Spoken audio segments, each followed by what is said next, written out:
Welcome, everybody across the world, across the nation, wherever you are.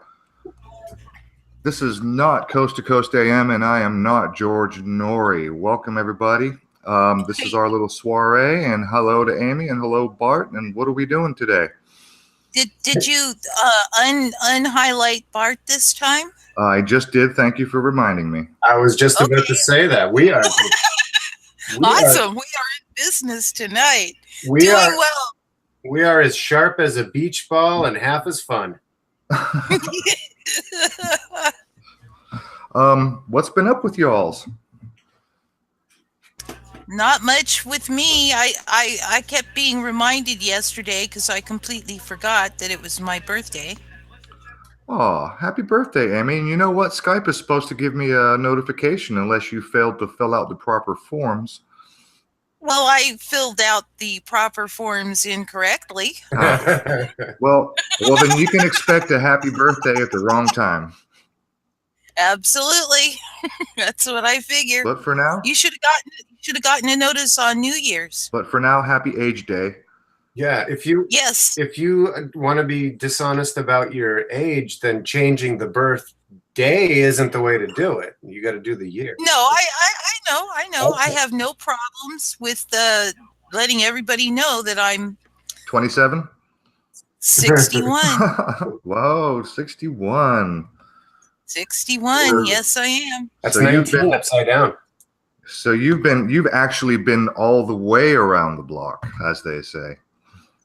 And then some. Well, listen, I want to say this before I forget, because I've done it 4 or 5 weeks in a row. I keep meaning to remind people and ask people, please go over and subscribe to Bart's channel. He needs a few more subscribers, and we'll get him up to 100 so that he can host some shows in the event that I cannot, because as it stands at the very moment, Miss Amy has another strike because she's such a bad girl. I know. And right now, Amy cannot host a show. So if I have to leave town for any reason, for work or for whatever, if I got to go rob a bank or whatever I do when I leave town, then we're going to need somebody else to host the show. And right now, nobody can, because Amy's in the penalty box and Bart is still green behind the ears. So let's get his numbers up over 100. I think that's the rule. You have to have 100 to host shows, host hangouts. Is that correct? I keep hearing that. I don't know. I didn't know that was a rule, so I wasn't really, asking for subs. But that, please sub, and so then you'll hardly ever get bothered by notifications because I don't upload a whole lot. So yeah, that's another thing, Bart.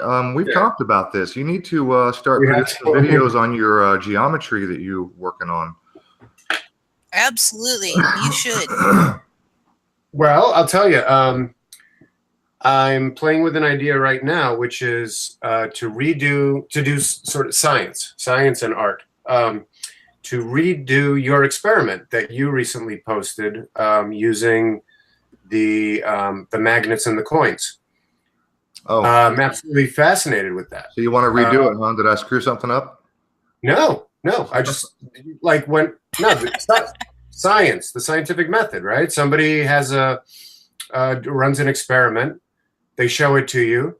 Is it reproducible? So it happens to be reproducible because I have the same kind of magnets that you have. Actually, yours are larger than mine. Mine are small. But I got a lot. How many do you have? I haven't counted, but Well, I mean, do you have a big stick of them like I was? Because you're going to need. Let's see. I used, I think, maybe 20 in that experiment. I didn't count them.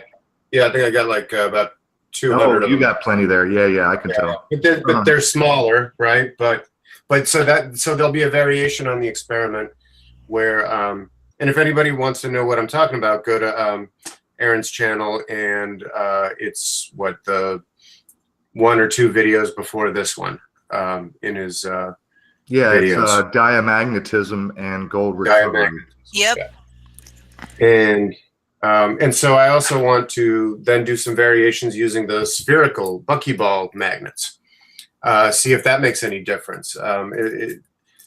Because you can do you can make these into a surface as well. Actually, there's several different ways to make surfaces with these. One is that standard sort of grid pattern, and another one is a close pack hexagonal pattern. So I want to see what happens when I slide coins that way. And then the other thing I'm excited about is that I have a lot of different coins. I actually inherited a coin collection, so I can do a lot more variation. Like I thought, one thing I was interested in what you did was when you used the penny, Aaron, when you used the penny, did you use one of the new ones, or did you use a pre-82 penny? Because they have different copper. Yes, they do. Different amounts of copper in them. I didn't look at the date on it. Yeah, but so I've actually been putting them. So like a copper penny, a pre-1982 penny, is actually worth 2 cents. Yep. Oh, because of its melt value, right? Because it has it's almost all copper, whereas these new ones, it's almost completely copper. It's zinc. Zinc is in the middle, and it's copper clad. Mm-hmm. Okay, that's right. Ex-banker Amy.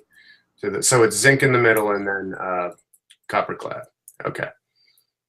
What about these new ones? What are these new ones made of? I discovered that by accident, just being a nerd and playing with magnets. Oh yeah. I originally bought that set of neodymium hockey puck shaped magnets because at the time, several years ago, I was heavily looking into some of these free energy devices, particularly the Perendev motor, which is that rotating, it's a 3 rings, a magnet around 3 separate rotors, and then there are an outer stators on each side. And there's some really, really amazing free energy devices that people are making out of magnets, and the Perendev motor seems to be the most promising. But I wanted to prove the concept to myself. As Bill Cooper says, listen to everyone, read everything, and believe nothing until you can prove it. So with not a large investment, I bought some magnets, and I made a wooden mock-up with a rotor and a stator, and I had magnets mounted on each, and they were adjustable angles. And then very simply, I used a rubber band, and I tied a few knots in the rubber band, and I would use the rubber band to pull the rotor.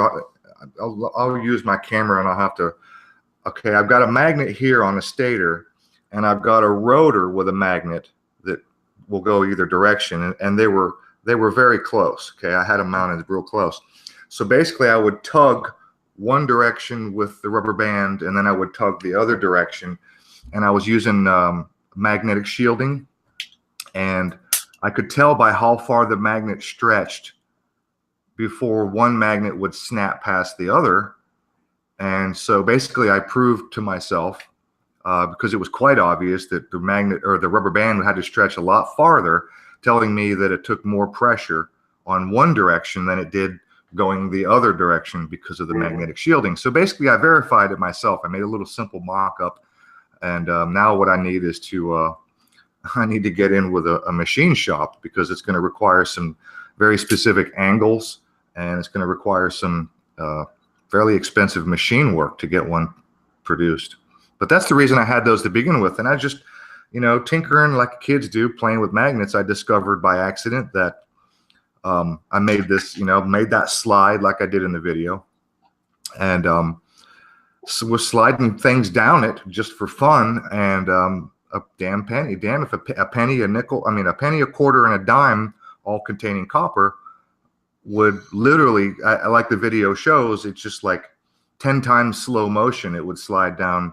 So what I knew about copper, just being a contractor and mechanic all these years, when you pass either copper through a magnetic field or a magnetic field through copper, it induces electric current, which instantly creates a magnetic field.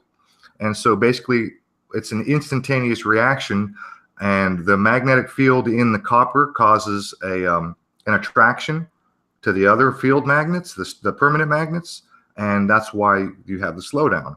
But obviously, like I show in the video, copper is not magnetic. So if you just use a magnet to try to pick up a piece of copper, that doesn't work at all.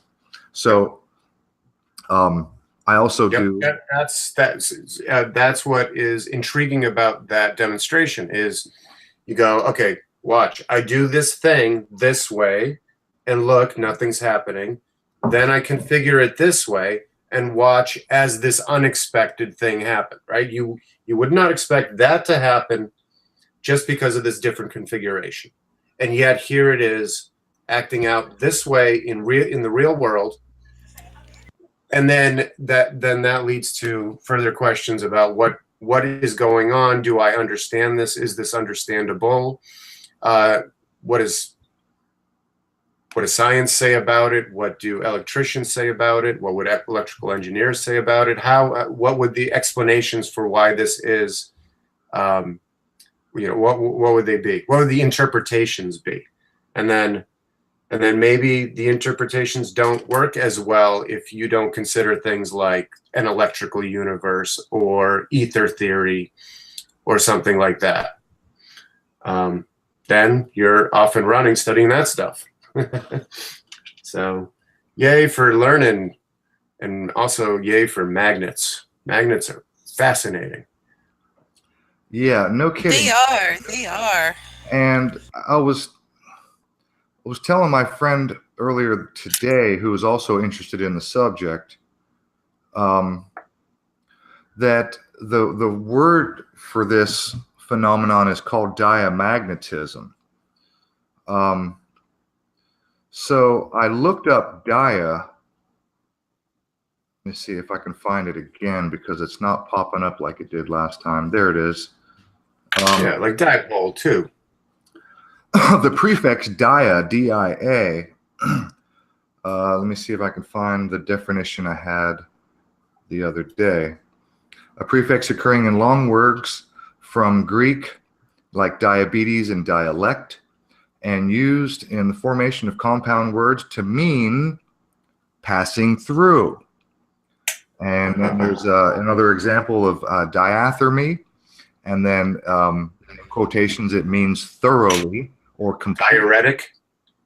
And then there's the next example is diagnosis, and the meaning of that is going apart. And then dialysis, and it the meaning for this is hang on, let's check it out, because here's okay. the kicker right here is the other definition. Another meaning of dia is opposed in the moment, as in diamagnetism. Ah. Okay. Opposed. What about in dialectic? The moment. Dialectic sort of sounds kind of in there somewhere. Mm-hmm. Yeah, absolutely.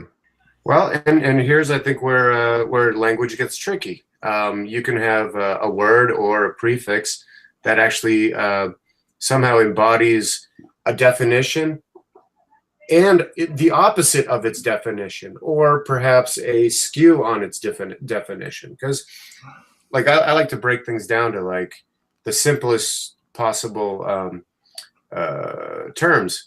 And so when you start doing etymology, you realize that there's really not that many orientations that we're talking about. We're talking about, either above, below, to the side across, about, around, through, and maybe maybe 4 or 5 others, but then that's it. Otherwise, it's pretty redundant in terms of what kind of behaviors it's describing. Yeah, well, I thought that was really, a nice addition to the lesson of diamagnetism, particularly the meaning that describes opposed in the moment, and the very first one is passing through. I guess this is a medical term. Maybe it's diathermy, or I don't know if that's a medical term or not. But the two meanings that stuck out to me are passing through, because in my example, I dropped the penny, the quarter, the dime through the magnetic field, and it slows down. Also with gold and silver. That's the point of the video, by the way. Yeah. So, Yep. they're diamagnetic. And so I recently learned the term diamagnetism. I knew the phenomenon. I understood the properties of copper and magnets, electric motors, and things like that. But when you look up the word dia and it says passing through, and I'm talking about diamagnetism, and then the other meaning is opposed in the moment, it's absolutely appropriate name for that phenomenon. And on the note of dia and other words associated with the prefix dia, here just sort of jumped out at me as just sort of a side thought. I'm looking at the word diagnosis, and the meaning for dia in this instance is thoroughly or completely. Mm-hmm. That's the meaning of this prefix in that context. So when your doctor gives you a diagnosis, he better be thorough and complete, or we're going to court. You know what I mean? Yes. Now that I know the real meaning of the word diagnosis, because we're talking thoroughly and completely, dia and gnosis, which is knowing. So it makes me believe that there's actually no such thing as a doctor being able to give a diagnosis. Right. Yeah. Based on that definition, sure. Exactly. That sort of demanding of a definition, but I could actually also see how the other definition applies, which is the doctor with his mind, his gnosis, should be able to see through you and see what's wrong in the sense of somehow be able to pick up on symptoms that are not evident on the surface or in immediate behavior, and so somehow be perceptive enough to see through that down into something, let's say wrong with your liver, right? Liver spots showing up on the liver is like, that's when it's too late, right? But a doctor should be able to, look inside you without having to look inside you. Well, I'm thinking a smart doctor, if you try to give him hell over that specific meaning, he's going to open up Google and he's going to say, point to the other definition that says passing through. And he's going to say, hey, you're just passing through here. What do you want from me, kid? Yes. Yes. That's why I said diuretic. Just passing through. Passing through. Yeah, just passing. Move along, son. So what's up in the news, guys? There seems to be a bunch of other small things in the news that we have the Doomsday Clock has been changed. And I got a heads up on this. Somebody left me a comment, and I don't remember exactly who, on our last, I think it was the last promo show or something like that. Telling me, and I meant to bring this up last week about the Doomsday Clock. I might want to spend another minute going over just to clarify a few things on the ozone topic that we finalized last week's show with. Flu epidemic is going around. Everybody seems to be sick. I don't know if you guys heard this, but here's a story I might want to cover. The 11-year-old girl with the hijab who's was supposedly attacked by some man with scissors, tried to cut her hijab. You guys remember that story? Nah. You hear about that story? I guess I missed that one. All right, well then we'll cover that one. We got cloned monkeys and human embryos. The Doomsday Clock. I don't know if you know this, but Facebook has invented a new unit of time, and I definitely want to cover this because this is sort of fits into the bigger picture. Maybe we'll jump to that one next. Yeah. This month is January. We've already had a supermoon this month. Today is the January 26th. So in 5 days, we will have a blue moon, which is 2 full moons in 1 month. Okay, that's very rare. So this month we're going to get a blue moon. And at the same exact time, I think it's going to be a blood moon. Yep. You know, it just occurred to me we should be expecting all kinds of things that rarely happen to be hitting this month. So yeah, it was January 1st. Once in a blue moon. We had we've got a lunar. I'm sorry. Go ahead, Bart.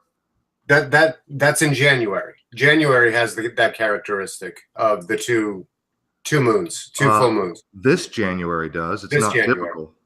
Okay, all right. Yeah. I was about to have a freak out because I thought you might have been talking about February, and it would be like, how would it even be possible in February? Yeah, I don't think it ever happens in February. Yeah. We've got a lunar eclipse coming up this year. Maybe though on a sorry to interrupt, but maybe on a day where February is 29 days. That's actually interesting to look up. Has February ever had a blue moon, or a blue moon pair? Okay, sorry, Aaron. Actually, Jerry Cthulhu is in the chat, and Jerry is more in tune with the moon, I suppose, because he does his Moon Files videos where he uses 90X and films the moon. There's a lunar eclipse coming up, and I don't know if it's on the January 31st. I think it is the 31st, okay. Let me double check. I think that's why it's a blood moon, because this month on January 31st, we have our second full moon, which makes it a blue moon, and it's also going to be a blood moon. And if I'm not mistaken, it's the blood moon is because of the eclipse. So it's like a major lunar events happening this month, and maybe Jerry Cthulhu will. Lunar eclipse is on January 31st. On this full moon. Yeah, so he said, on this full moon, he thought. So yeah, we're going to have a full moon lunar eclipse, which will be a blue moon, blood moon lunar eclipse, all in one shot on January 31st. Amazing time to be alive. So yeah, trifecta, Jerry, absolutely. Just doing a little color mixing here. Blue plus red is purple. Is anybody calling it a purple moon? I will. I like purple. I saw that. if nobody has figured that out about me. It's a blue moon and it's a blood moon, so it's going to be a purple-ish moon, I suppose. Things are about to get loony. Yes. Thank you. I'll be here all week. Speaking of loony, that's where the word comes from, is loon. I know, Aaron. Yes. I know you know this. Luna. You're just saying that on Jerry's behalf in case he doesn't know. No. Yeah. Probably not so much Jerry. Jerry's in tune. But there's always new people floating about these days, so you got to keep them in mind. So, you guys, last week, I'm probably going to do a screen share here in just a second. Let me go ahead and take care of that. I want to show you guys, just for the fun of it. Last week we were talking about, at the very end of the show, I brought up the ozone hoax. Yeah. Oh, sorry. Yesterday I had a sync around that, which was ozone came up in both Futurama, where they went back in time and they're coming upon Earth and they're like, what's that ozone layer on the Earth? right? As if in the future there is no ozone layer. And then ozone comes up again in the X-Files later on that night. Or I guess it was Wednesday night. So.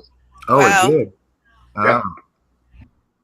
Well, I may have to go and get my mouse because right now my touch screen does not want to actually make the screen share work this You're time. probably too sweaty. You're sweating over there. Hey, I'll tell you what. Why don't you guys, somebody do a screen share and just do a Google search for the question, does UV light create ozone? And just see what comes up. So anybody, whoever first come first, I don't care. Or I can go and get my mouse and plug it in. You can wait for me. But anyway, just do a simple search for and ask Google the question, does UV light create ozone? I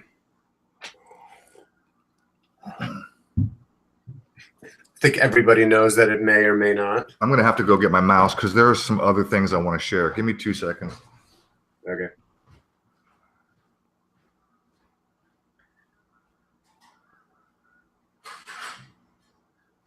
I have nothing to say. Airplanes create ozone. I'm sorry, I had myself on mute. Jerry says airplanes create ozone. Is that true, Jerry? I want to start a YouTube show called Stump Jerry, where I like it. Jerry has all the answers. Yeah, I'm not sure what I should click on here. How Let me UV see. light Let me- makes let me- ozone. Let me just highlight you and yeah, just scroll down the list a little bit. Expand that out. Can you blow that up just a little bit? This is all I've got, hon. Maybe I don't know. No, that's bookmark. I could do it in Firefox. I can your percentages of display, but not that I mean, I'm sure there's some way in Google. Well, just read a couple I of don't those know. there. Cora's pretty good for a quick answer sometimes. Okay, wait a minute. Where's Quora?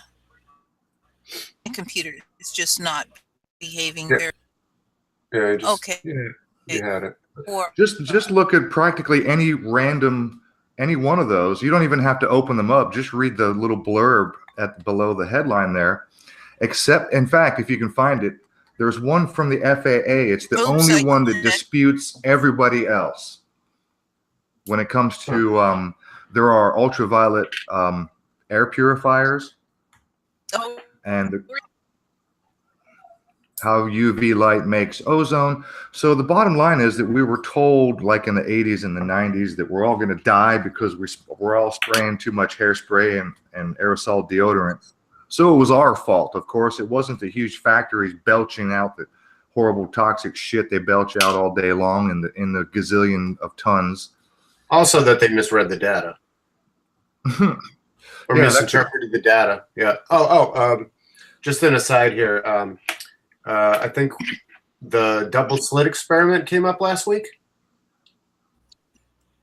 I wanted to throw something in the ring around that, which is, if I'm not mistaken, there's something like 14 interpretations of the double slit experiment. So when we talk about the double slit experiment, I think that we can't just frame it as a done deal kind of thing. That the experiment says this. So that's Somebody left me a comment. There's the most popular interpretation, which is that wave particle duality photon interpretation, but there are actually others that make more sense in the light of newer perspectives on theory of everything. What does reality space actually look like? Ether space, that kind of stuff. All right. So the interpretation is important. All right. Well, do you want me to read? It says when UV light hits an O2 molecule, whack, it splits homolytically to form to oxygen-free radicals. These oxygen-free radicals then attack other oxygen molecules to form O3, ozone. Right. Yep. So, yes, the answer is it does. That's Shall I right. stop? Do you need me to keep sharing? Yeah, well, you can just scroll a little bit just for, in case anyone's sitting in front of their computer watching, they can read a few of those or look them up themselves or whatever. As I was looking through those myself the other day, there was one of them that the question was posed, does UV light create ozone? And then it was an article about, do the air purifiers that that use UV light to purify, do they create ozone? And the answer and question was from the EPA, and they said no. Oh, the EPA. Oh, you had said FAA. I think most UV light cleaners are ozone free and will not damage lungs. Yada yada yada yada yada yada yada. And I don't know who delivered this answer except by clicking on the links. That may be true depending on if it's, we're talking about a home device that's UV, depending on because there's UVA, UVB, and there's a UVC, which is basically the direction of the wavelength of light. So it's like if you go to the tanning salon, you're going to get UVB, which, by the way, is bad for you. When last time I went to the tanning salon, I got these little tiny red bumps that lasted like 24, 36 hours before they went away. It was like this weird rash. And no, I didn't put on lotion. And then I thought it was weird. And wait. You went tanning, Aaron? Years ago, yes. I've been to a tanning booth, yes. I have never. Hey, full disclosure, we were going on vacation to Hawaii. I was going to be running around in shorts and a tank top, and I didn't want to look like a tourist. So there you go. I didn't want to look like a pasty-ass tourist. It was the middle of winter. So there. So anyway, yeah, I just wanted to, show a little bit of evidence and documentation for the stuff that we were talking about last week, that the holes in the ozone are always at the poles, and depending on which north or south pole is experiencing its winter is where the holes always show up. And any image you've ever seen is going to show the hole in the ozone. The hole in the ozone is going to be at the pole and during winter. So unless somebody can just definitively prove that all of the air currents coming from all the major cities where all the people are spraying hairspray and deodorant, somehow those CFCs and some certain air current all somehow accumulate at the pole for some reason only at winter, then maybe I'll look at that data again. But otherwise, I'm calling full-blown hoax on the ozone holes. You've finally blown the ozone hoax. I haven't blown anything. Ozone just layered psyop out of the water. You're only what, 30 years late on that one. Hey, better late than never. I'm gonna stop because it's theater, it's struggling. Okay. No problem. I'm gonna start working on stopping the gunpowder plot here soon. Well, I'm going to start working on stopping the Ice Age plot. Yeah. Actually, I think I misspoke on that. I would say I'm trying to expose the gunpowder plot. Expose. That's gonna. My life's work, I think, is gonna be what really happened. That's right. Okay, so let me see if first I can find the other article. Okay, well, I've got that. Let me see if I can get my screen share to work. I've got my mouse. Got my mouse handy dandy. Oh, hey, look at that. It works. Hey, nice. Last week you were talking about predictions. Yeah. I wanted to throw this out there, which is Be careful, you're on Nobody's record. doing, huh? Be careful, you're being recorded. Okay, how come nobody's doing retroactive predictions? Well, you can be the first, my friend. I think there's I absolute predict untapped that potential Trump there. will win. That Donald Trump will be the selected one for the presidency in 2000. What was it? 14, 15? I forget. 16. 16. Amy. Oh, Amy. I know. I failed on that. Oh, bad, Amy. I've lost track of time. What can I say? I'm an old Well, lady. I'm pretty sure something I've got serious my- is going to happen on the 11th of September and sometime around 2001. I thought you were saying March. No. Oh, gotcha. Yes.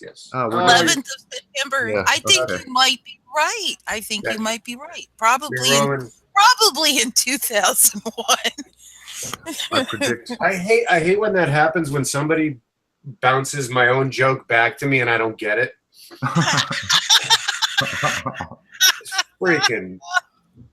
It makes me worry. It makes me really wonder about what all's going on in here. So the doomsday clock has been moved. Woohoo. Tick tock, tick tock. Oh, look, let's have a look at the trumpet. Fear. I'll tell you what, let's do the Wikipedia. What is the doomsday clock? Let's do that first so that everybody knows what we're talking about. They were already chatting about this in the live chat there. So the Bulletin of Atomic Scientists is what it is, actually. It says this article is about a symbol of global catastrophe. The symbol of global catastrophe is what the doomsday clock actually is. It's a symbol of global catastrophe. Now, by the way, this only has something to do with nuclear disaster as a pretext. Yes. It's not specific to nuclear Armageddon per se. Say nuclear or nuclear? Nuclear. Nuclear. Okay. You're related to Bush, aren't you? You say potato, I say avocado. I prefer avocado to potato. I've thought that I like them both. Anyway, onwards and forwards. Let's see. The doomsday clock is a symbol which represents the likelihood of a man-made global catastrophe, specific to man-made. Maintained since 1947. Oh, that special year. God, 1940. So many things happened in 1947. Here. That is a big-time special year. We could go on. Yep. We could spend 2 hours talking about all the things that happened in 1947, from the transistor to the Roswell to the creation of the CIA, on and on and on and on and on. Anyway, maintained since 1947 by the members of the Bulletin of Atomic Scientists, Science and Security Board. The clock represents an analogy for the threat of global nuclear war. Since 2007, it has also reflected climate change, dun dun dun, and new developments in the life sciences and technology that could inflict irrevocable harm to humanity. The clock represents a hypothetical global catastrophe, catastrophe, as midnight, and the bulletin's opinion on, there it is, the bulletin's opinion on how close the world is to a global catastrophe, as a number of, quote, minutes to midnight. Its original setting in 1947 was 7 minutes to midnight, as it has been set backward and forward 22 times. Love that number 2, don't we? 22. Woohoo! The smallest ever number of minutes to midnight being 2. What?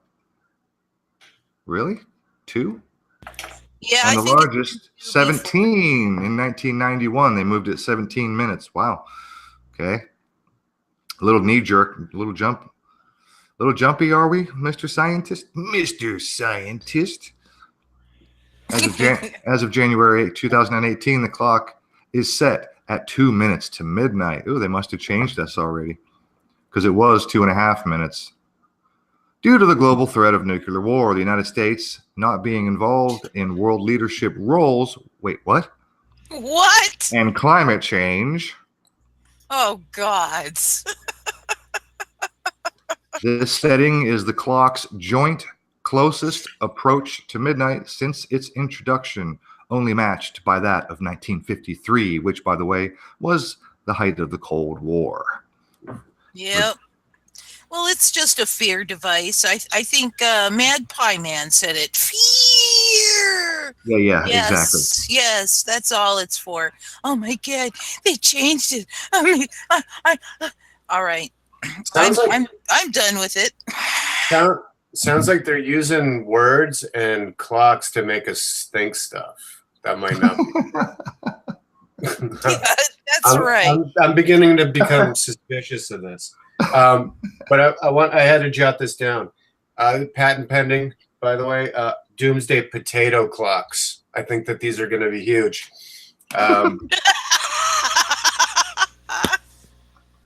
I like it. Oh.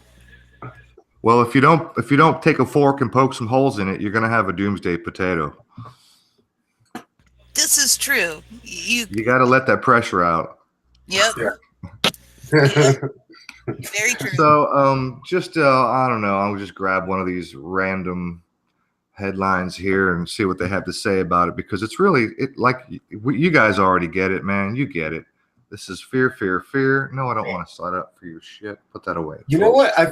I feel like there's maybe even a deeper joke in the Doomsday potato clock, in the sense of, like, you set up this clock and you're running it with the potato, and it's counting down, and then eventually it'll just stop working because there won't be any more potato juice to power it, and then you'll just forget about it, and it wasn't really saying anything anyway. And then it'll just rot, and then of course you can get another potato.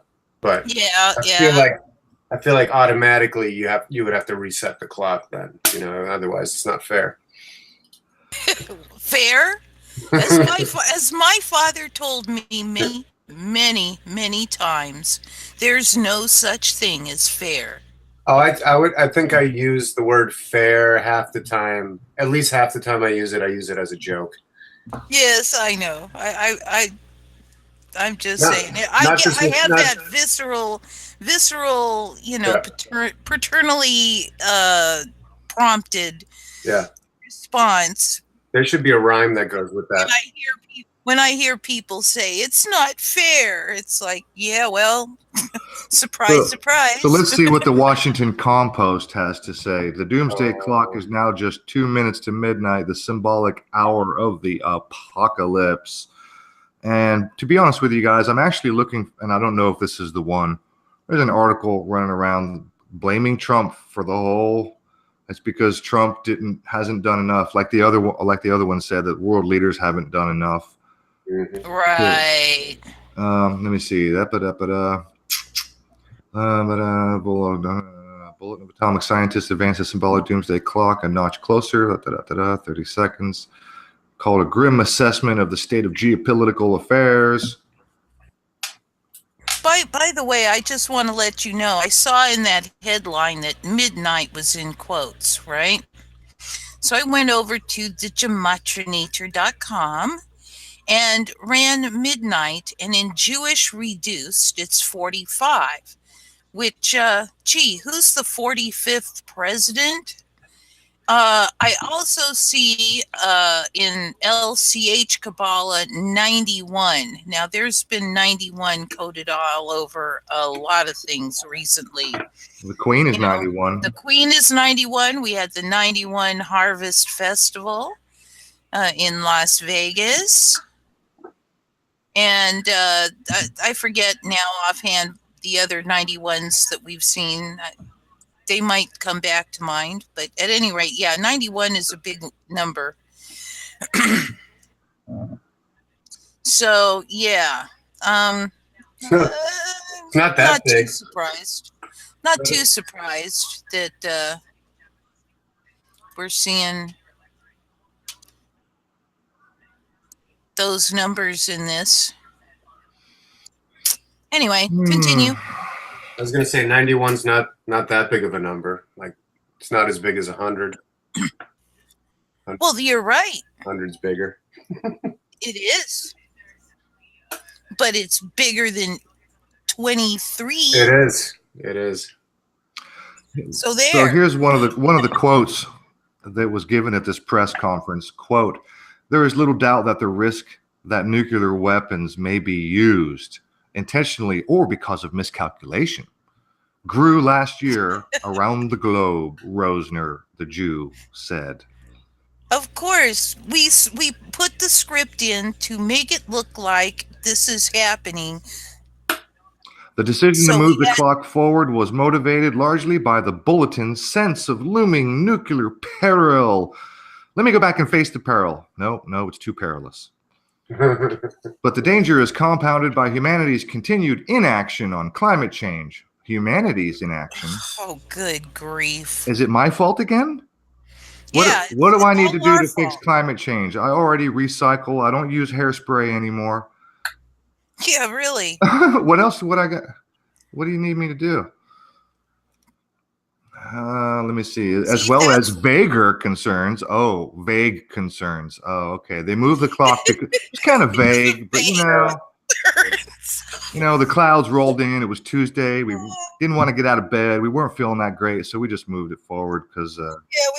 We thought we were in a pissy mood. We thought we'd just move it forward. All the scientists were having bad hair days because aerosol hairspray has been outlawed.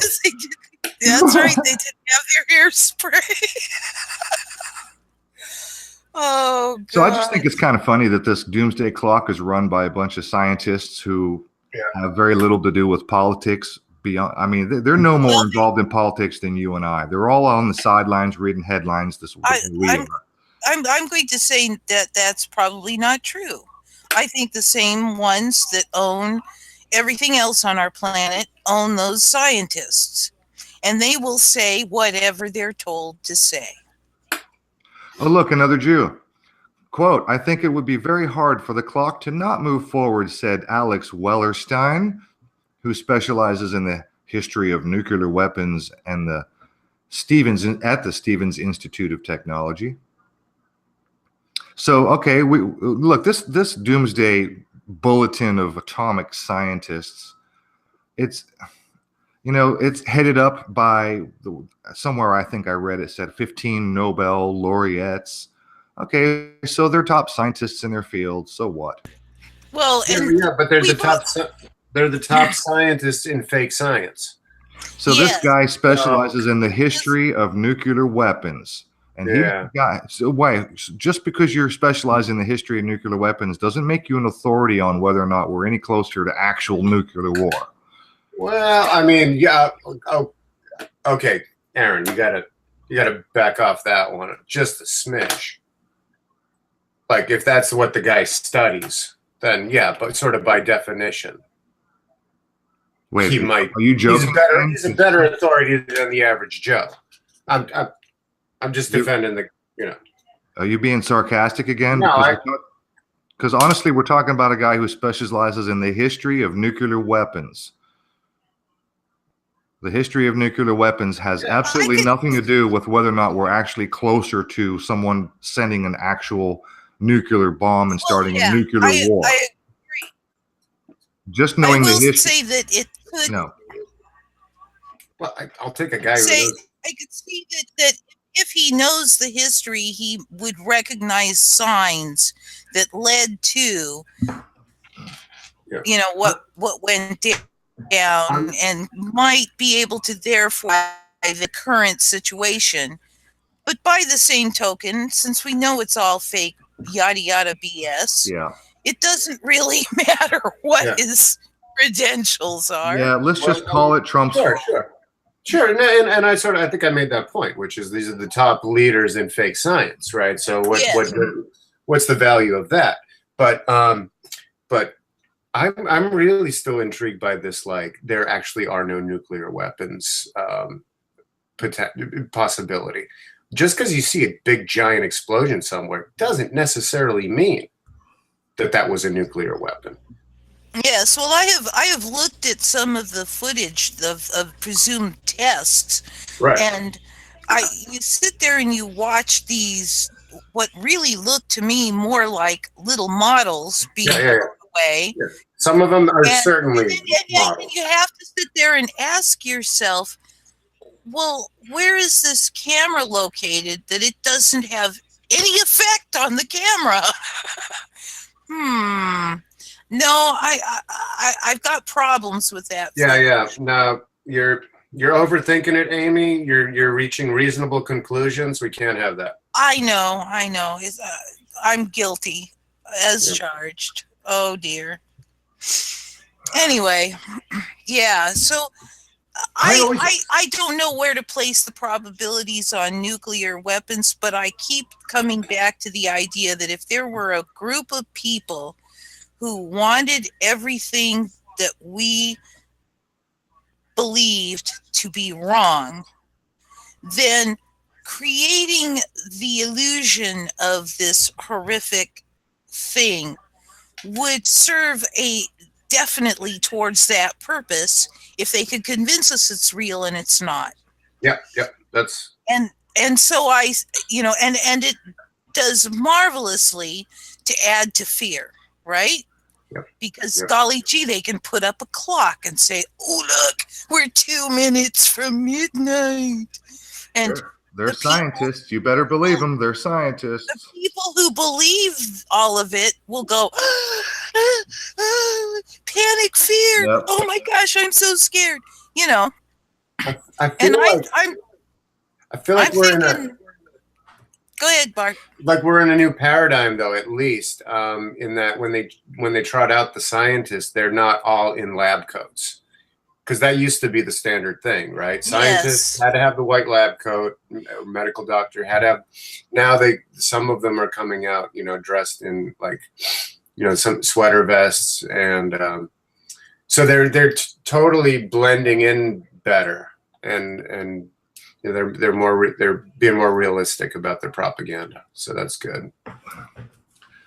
Okay, moving on.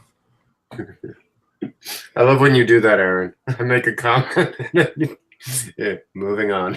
Oh well, I'm not trying to shut you down. I just didn't. I'm amused by it because every time you do it, like I notice it, and you actually do it a lot. But it's very funny to me. Oh, okay. Right? Look, I'll try not to. I'm really not trying to shut you down. No, I'm not upset or offended. I'm just saying, it's funny that. But I've gotten that reaction my entire life. Where like I'll talk for 2 to 5 minutes, and then the response is like, yeah, okay. Hey, how about them football games? Yeah, we've had enough of your shit. Contests. Yeah, we've had enough of your shit. We're changing the subject. Yeah, that's right. Yeah, you go for it. I'm gonna take a break and give you. Not again, Bart. Jeez, it's only been 10 minutes. Really? Don't forget a towel. I have to go fill out some paperwork. Or at least a tissue. You're gonna fill out. It still ended up being an innuendo. You're gonna fill out some paperwork, huh? Fill out some paper towel work. Yes. Oh gosh. Okay, so if you guys don't know, Facebook has invented a new unit of time. And I thought this was pretty interesting, and I don't suppose it matters. Gizmodo has a good article. BBC. I can't leave if you're bringing up that subject. That was the one I was waiting for. I should have left. Yeah, let's do this, and then we can all take a masturbation break. All right, sounds good. Awesome. Okay, as soon as this thing will load fully, Facebook invented a new unit of time. Neat. Sometimes it's easy to forget that Facebook, as a company, a government agency, a company, is meant to be an innovator in the fields beyond surveillance. Oh, yeah, sometimes it is hard to forget that they're an innovator in the field beyond surveillance. I agree. Choice of words there. Where are you grabbing this article from? I think this is Gizmodo. Okay. All right. But the announcement that it has created an entirely new unit of time is a nice reminder that the ominous company, ominous, good choice of word there, which owns both WhatsApp and Oculus VR, is more than just one of the largest spy apparatuses in history. The new unit of time, announced on Twitter and available via GitHub, is known as Flix. Now keep that word in mind, guys. Flix. Mm-hmm. Okay, the new unit of time is called a flick. Okay. There's a reason for that, and this is the point I want to make when we get into the meat of this article here. It was specifically created to be used by visual effects artists working in the medium of films and TV and video. So I suppose you guys are familiar with the term known as flicker rate. Yep. No. Really, Bart? That's a no? All right, don't be stuck, dude. Come on. Okay. If you're gonna be a smartass, make it more obvious. I was trying to. I said it at the same time that you said it, and then I said no. Maybe you didn't hear. I just want to mention that I ran Flick in the Gematrinator, and it's 23 and reduced, which is an interesting little number. But the numbers that stand out for me most are in Satanic, it's 216, which is 6 times 6 times 6.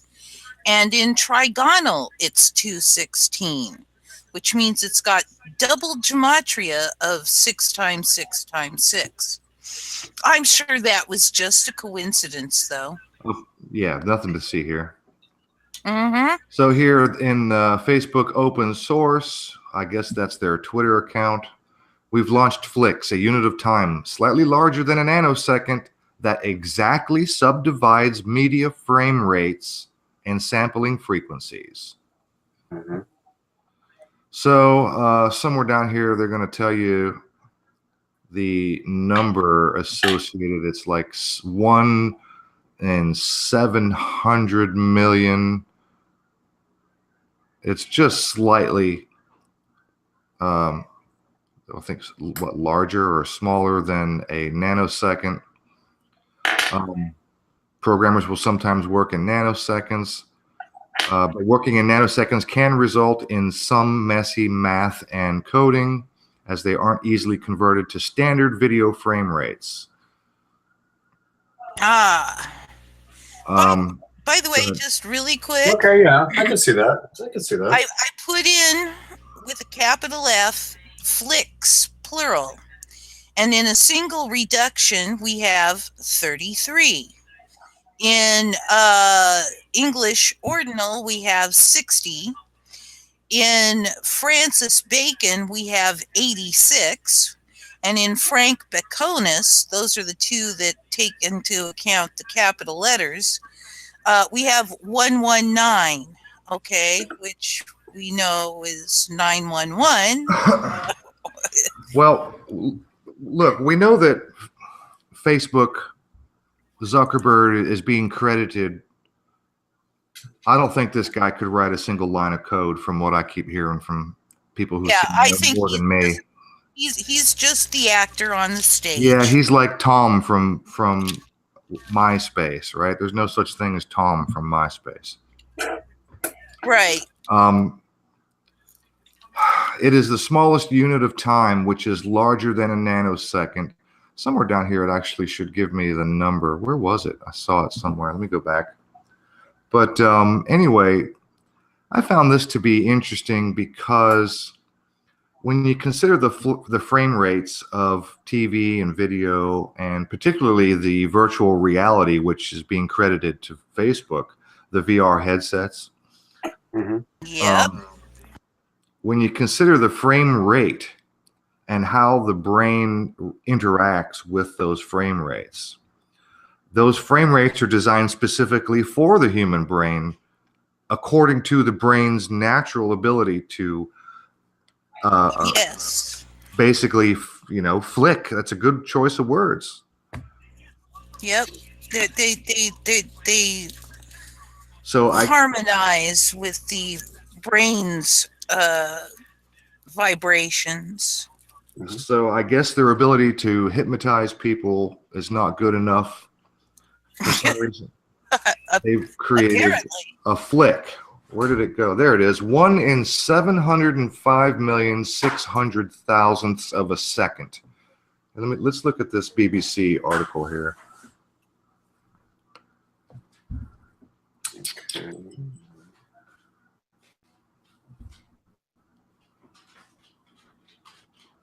The BBC, your one-stop shop for all things fake news. Yes, indeed. The flick has been designed to help developers keep video effects in sync, according to his description on the code sharing site GitHub. A flick derived from frame tick is 1 in 705,600,000 of a second, the next unit of time after a nanosecond. A researcher at Oxford University said that the flick wouldn't have much general impact, but may help create better virtual reality experiences. I'm sure it will. I am too. I'm pretty sure that what they've done, if you ask me, with my conspiratorial brain parts, that this is about the ability for their new technology to put you in a deeper or more substantial And train you. It's brain entrainment. This is about matching the human brains. I mean, matching it dead on as accurately as they can, the human frame rate, the sampling rate of the human brain. Right. Well, they have to sync it up with the G5. So. Oh, I don't doubt they've got something like that in the works. 5G. No, I'm just looping that back into the larger topic that we talk about, right? Yep. So. Yep. So Right. how are all these various components, fractal or fractured technologies in the service of a larger projects and larger agendas? And how are they not? Maybe they're stepping on each other's toes. That's worth looking at. I mean, I don't think it's safe just to assume all these technologies that are coming out here are all part of one agenda. Okay, back to you. I just think this is an interesting set of quotes here. Very often in academic literature, you have this notion of presence and immersion, he told the BBC, and he is Flick's creator, Christopher Harvath. The second quote is, immersion is the engagement you feel with a computer game. Presence is the notion of your brain feeling that you are there. So I suppose they're one step closer to creating the actual Matrix. Yes. Presence is very, very easy to break, he said. I think perhaps a very fixed way of describing these time steps allows for developers to have a bit more flexibility in dealing with latency issues and making sure videos stay in sync. What do you mean videos stay in sync? With what? The brain, of course. Yeah. Well, and internally. I mean, I think that's primarily what he's going to say is that as the processors run the software and run all the feedback loops of you engaging with the software, that all of that continues to be synced up for a fluid, on screen, so that becomes fluid, like the way that computer games or TVs or like streaming stuff glitches out. It goes out of, that's because it goes out of sync. I mean, it does it for other reasons, but one of the reasons is it going out of sync, and then goes out of sync, that compounds, and then that comes out as a glitch. I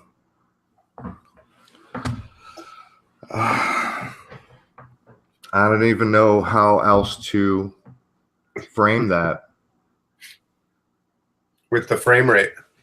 No pun intended there. Yeah. I did intend the pun. I didn't. I figured it. Okay, cool. I'm going to be right back. All right.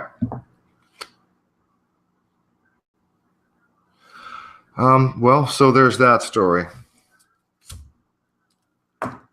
Yep. You know, I think with all the new technologies that are coming out these days, they're just doing everything they can to make sure that when they're ready to turn the switch on, that we are all hypnotized the way they want us. Oh, I don't doubt that. Zombified. Yep. Yeah, they want 100% control of every human being on our planet in the end. And I'm working to make sure that doesn't happen. As most everybody who's listened to me knows. But I'll say it again. Check my playlist on my channel if you want to find out how. Pardon me for being quiet. I'm just scanning through the chat here. That's all right. I get to promote my work, which really is the work for humanity. So you could be quiet as long as you want, Aaron. I'll just expounding on how great it is. I mean, the fact that by supporting it turns out to be both service to self and service to others. And there's not much in this world that can offer both. You know? Not much. Well, yeah, it's a personal choice for every person, I suppose. Well, yeah, but I'm just saying, if we choose to co-create what I suggest we do, it will help every individual that isn't, I mean, it won't really take away from the people who have all the Boku-ness of the universe, but it will give Boku-ness to everybody else. So virtually everybody statistically speaking, it will help everybody on our planet. And which means that it will help you personally, but it will also help everybody around you.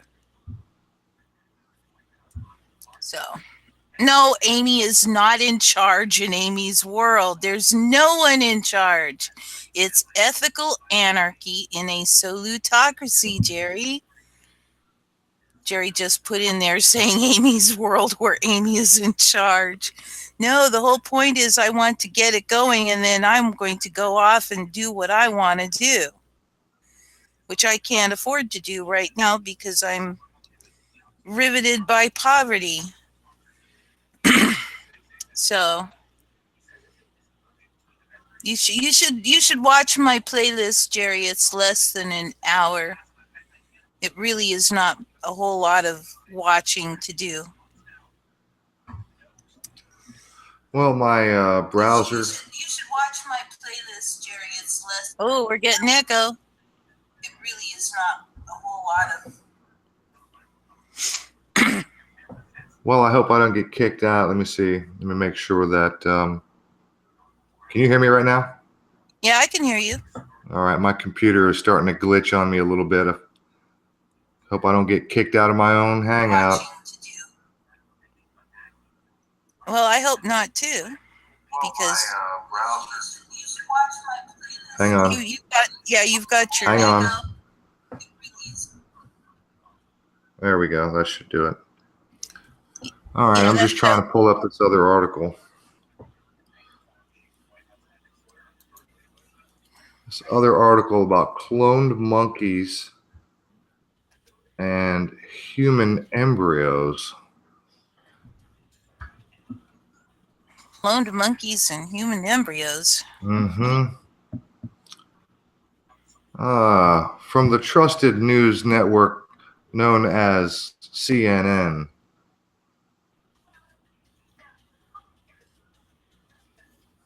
Monkey see, monkey 2. Are you going to screen share something there? Yeah, let me do that. Thank you.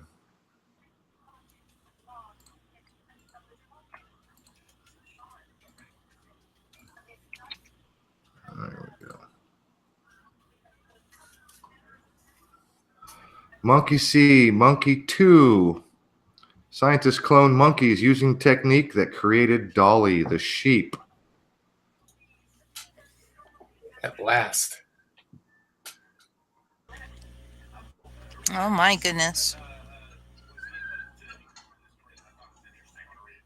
Are they cheaper?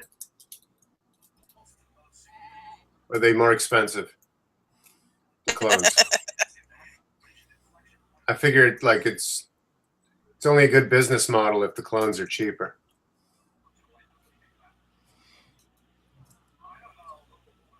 I'm just letting this video play here for a second. So it's apparently has worked on 20 other different animals, but not on primates. So now they've finally successfully cloned a couple of macaque monkeys. You know, the thing that really chaps my tail end is that I am certain that they have been cloning for many, many, many years. Humans. Yeah. And I think so too. This is to just introduce the idea to the sheep. You know, that golly gee, we might be able to do it someday.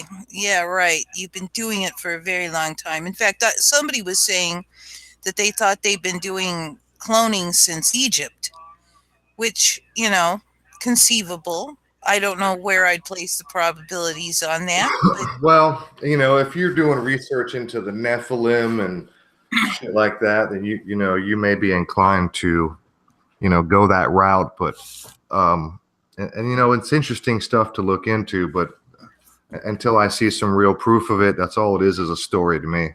Well, yeah, to me it's like in the nebulous probability category, which means I just don't have enough data either way. It's like, okay, maybe, maybe not. Shanghai scientists created 2 genetically identical and adorable long-tailed macaques. The monkeys are named "Who cares what they're named?" A version of the Chinese adjective "Who cares what?" I don't speak Japanese, Chinese, Korean, Mexican, Spanish. Who cares? Hua Hua and Zhang Zhang. It's Shanghai. They're doing this in China, obviously. They're not doing it here because you'd have, you know, everybody pulling their hair out by the roots. Oh my God, how unethical. And yet here it is on CNN and everybody reads it and nobody cares. Yep. So if they don't care that the Chinese are doing it, then let's go ahead and let's get on the case here. Well, what's there to care about? It's inevitable, right? And It's inevitable. Yeah. So it's happening. If I remember, there was such a fuss people created over the original Dolly that didn't they pass laws outlawing and banning, and that's why they're doing it in China? I think a lot of places did, yes. And that's why I'm reading this article that says Shanghai scientists, not American scientists. Right. Shanghai scientists did this. So yeah, I mean, I'm pretty sure the cloning has been outlawed in this country. Not to say that it's not being done. You're just not going to read articles. I think human cloning has been outlawed. I'm not sure about other kinds of cloning, whether that's been formally outlawed.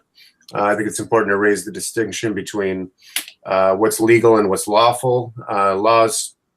Legal laws change all the time. They go this way and that way. Sometimes, you know, you'll hear about when the law gets passed, but you don't hear about when it's been repealed. When do they repeal laws? In the legal system. That was a great effect because you were breaking up as you were laughing. Seriously. No. Well, there you seriously, go. When did they repeal them? I mean, okay, there have. I will admit that there have been things that have been prohibited. The fact that no many laws are on the book tells me that not a whole lot of repealing is going on. Well, okay, it depends on how you define repeal as well. I think sometimes a new law is passed that negates some aspect of a previous law, and therefore repeals that law in effect, but is just sort of transferred into another, proactive Right. law. Yeah, So I think it does happen in that respect. But I get your point. I get your point. I mean, I forget where it is, but apparently there's still a law in the books somewhere that it's illegal to walk down the street with an ice cream cone in your pocket. Yes. Now I'm sitting there thinking, why would you bother to pass such a law to begin with? Yeah, no kidding. Why not repeal it? I mean, what a stupid law. I think there might, if I'm not mistaken, that there's a law still on the books from the old days in Arizona, the old cowboy days. There's a law where they can hang you for spitting on the sidewalk. Mm-hmm. Yeah, I think so. Remind me not to spit on the sidewalk when I'm in that area of the world. You never know. They may just like Amy, I'm getting a little tired of reminding you to not spit on the sidewalk. I know. It's just such a bad habit of mine. I'm reminded of the cabaret laws that I think it was Como here in New York brought back, which basically said without a license, you couldn't have dancing in your bar. Okay? Now, that was a law that had been on the books from, a century or two. Yeah, maybe not two, but, long time, and nobody was paying any mind to it. And all of a sudden he said this, and I forget his motivation now, but it's like, oh my gosh. Well, they finally repealed that silly law because, what are you doing? You're moving your shoulders in the bar to the music. That might be dancing. I know. Hey, what about that chair dancing? When people are just too embarrassed to get up off the chair, but the music makes them want to move. Right, they're bouncing around in their chair. That might count. They might have. I don't know. Feels like there's some loopholes in that one. Hey, this should be fun. Let me read this. This should be fun. How it worked. The SCNT technique has worked to create about 20 different animals, including frogs, mice, rabbits, pigs, cows, and even dogs. But there have been, quote, numerous attempts to clone non-human primate species, but they failed, end quote, said Mumming Poo, an author on the paper. Scientists long thought something in a monkey's genes made the technique unsuccessful. The success of Pooh's team came from several factors, he said. I know we're delving into the juvenile, but this is fun. The team tweaked the SCNT procedure using new technology that helped with the nucleus transfer and the fusion of cells. The team spent 3 years perfecting the delicate procedure. Speed, while performing the procedure, helped, they learned, and pardon me, I skipped a period there. Perfecting the delicate procedure. Speed while performing the procedure helped, they learned, and scientists discovered clones created out of cells from fetal tissue did better than when they did using adult cells. Quote, by optimizing the method, we obtained 79 well-developed embryos and implanted them in 21 female monkey surrogates, Pooh said. That resulted in 6 pregnancies and the births of 2 monkeys in late 2017. They hope more monkey babies will be born soon from the embryos. Well, you know what they need to do is go ahead and go to that clothing store from South Africa and order a bunch of those sweatshirts that say "coolest monkey in the jungle." Yeah, there you go. That was Mumming Poo, MUMMING, and then POO, right? Yeah, Mumming Poo. Okay, 55 in full reduction. That's the number for Satan. 44 in reverse, which is the kill number. Oh, do any of those numbers reflect Dookie? Maybe. It's a 77 in reverse upside down Francis Bacon, which means Drek. It's the Hebrew word for shit. In Jewish reduce, we do have 47, which is yes, the compass. The compass number, and Euclid's 47th problem on building a foundation and all that. So, you know, I'm beginning to suspect it is conceivable that Mumming Poo is a fake name. Just a guess, but I'm thinking. Well, I had not really looked into this myself. I wanted to do this with you guys in real time, but I heard somebody else talking about this, and they were saying that human embryos were also being created. So I'm just trying to see if I can, maybe it's in this article or another article. I don't know. Yeah, with this cloning procedure.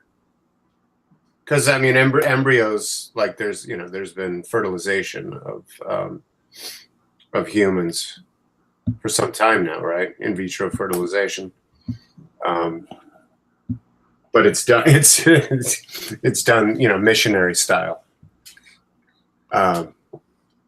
meaning the technique is classic by now, and this is novel. That's what I mean by that. They're saying here that this technique can be used because humans are in the primate family. This technique can be used in humans. You know what? I would do it. I would say sign me up. I would love to have a little clone of myself. That would be hilarious. The authors say that of the paper they have no intention of trying. Yeah, right. Not them. Well, hold on. Somebody's going to one-up them. I've got an article here from nature.com, and it's also on NCBI, whatever that is, and it's in a few other places, but it says Chinese scientists fix genetic disorder in cloned human embryos. Good. There you go. I'll tell you what. Let me undo, and you can share. Okay, let me bring that up, and let me wiggle over here to share the universe. Come on, computer. I know you don't like this, but so the folks that are working on this, I'm gonna take a wild guess. I'm gonna think that they are probably of that scientism kind of mind, where they think there's no such thing as the soul. The DNA and the body and the person and the human are all sort of one, and all of that emerges from biology. That sort of materialist reductionist model. So the part with cloning that doesn't really bug me or freak me out is because I think even if you make a clone, the soul is comes from sort of outside and then embodies that body. The soul is the awareness, yes. And you can't have the same awareness in two different locations, or maybe you can. Maybe you can't. Yeah. I think that's when cloning will actually be interesting to me, is when we're actually doing something like that, where we're bilocating. Yeah, but I'm going to bet that's a ways down the road. I don't know if it's thousands of years old technology potentially. Then maybe it's time for a retroactive prophecy. I have the article up here. It's off of Nature, like I said. It was back the 2nd of October of last year, so it's not horrendously in the past. And here it says a team in China has taken a new approach to fixing disease genes in humans The researchers created cloned embryos with a genetic mutation for a potentially fatal blood disorder, and then precisely DNA to show how the condition might be prevented at the earliest stages of development.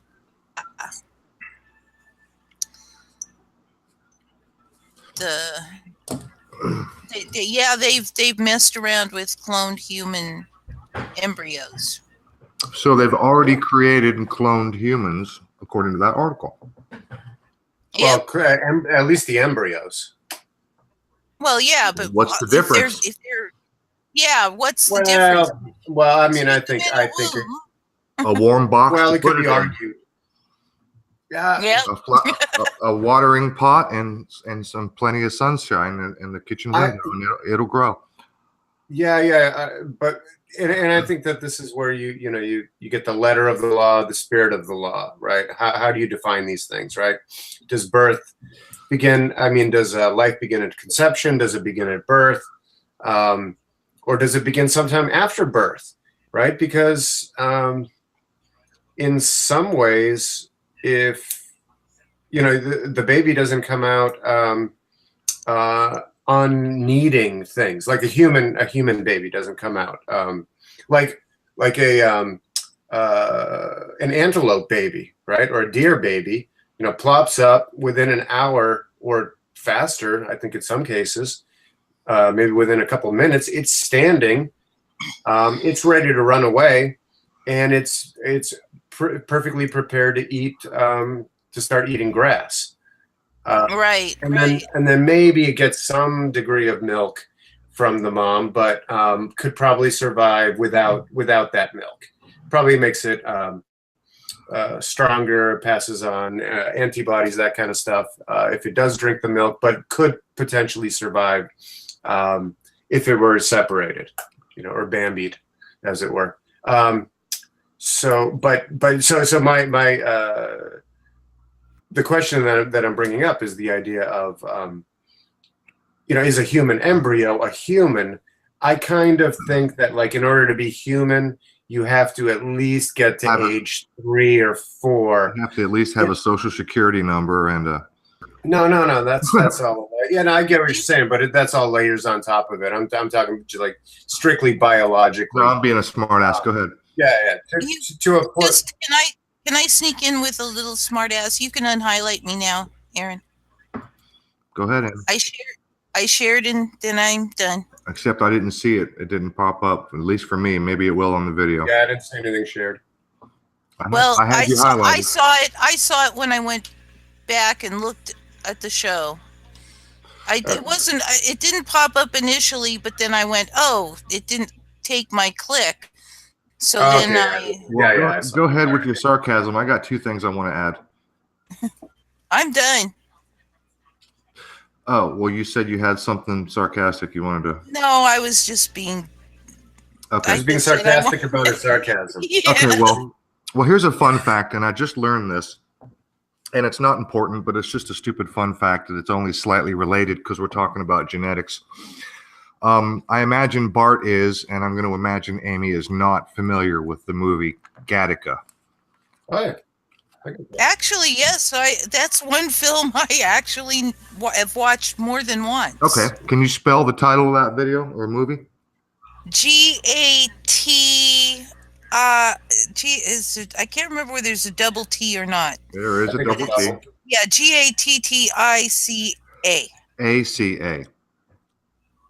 Gattaca. Okay, Gattaca. Oh, okay. Gattaca. Gattaca. Okay. So here's the fun fact. Those letters, Gattaca. What are those letters? The nucleotides. That's correct. The guanosine and tyrosine, and I'm getting them wrong. I don't know how to pronounce them. Cytosine, thiamine, guanine, adenine or adamine. Right. And then there's also uracil. There's also a 5th one, uracil, which is the one that gets swapped out. I think the U and the T swap out. Yeah. It's not mine, it's urine. Okay. USDA. Wait. You all know this one. If you're American in the bedroom and you're American in the kitchen, what are you in the bathroom? European. Not necessarily. I could be. You could be you a doing. You always poop all over my jokes, Amy. I do. It's my job. Hey, you might be a scientist. You might be minimum poo.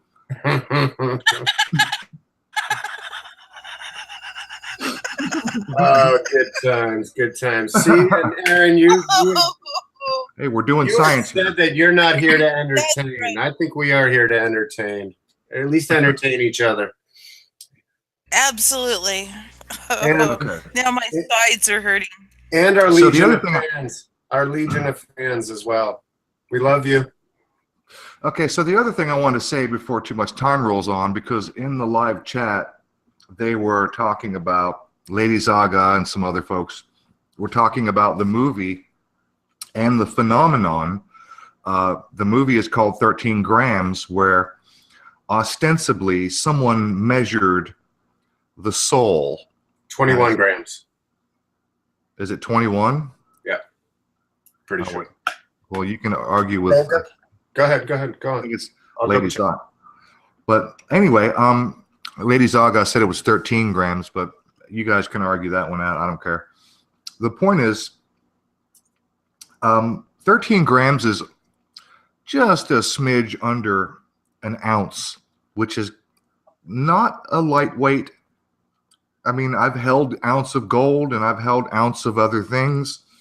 I know what an ounce weighs, and I know what a half ounce weighs. So you can physically feel it's got a bit of a heft to it. Yes. It's physically noticeable. It's not like holding a napkin or a piece of paper or tissue and going, oh, there's actually weight, even though I can hardly feel anything.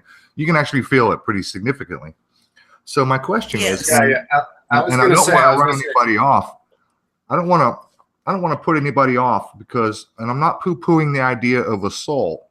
What I'm curious or what I'm questioning is the validity of this so-called doctor or scientist who says that he measured, a dying patient and noticed a 13 or 21 gram difference. Lady Zaga said you're correct. It is 21.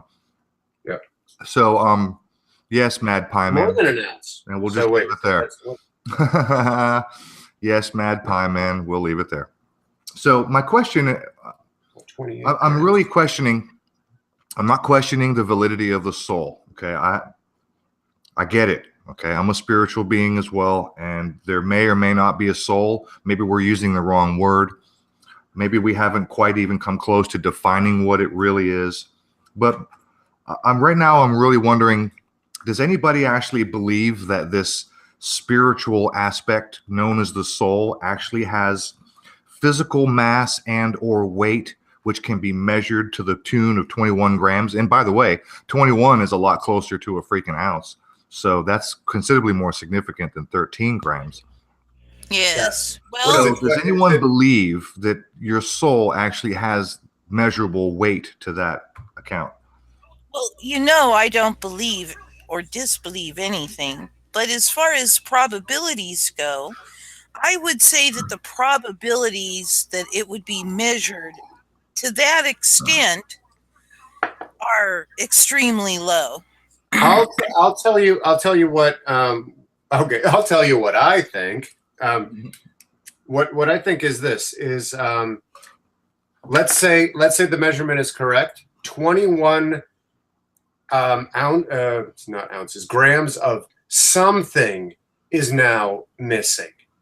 So 28 grams of mass in some form is missing. Now, whether you say it's the soul, and then you go, well, this is what I think of the soul. I think of the soul as weightless. Therefore, it's not the soul. Therefore, this thing is bullshit. Well, then you can sort of like debunk it, but you haven't really accounted for what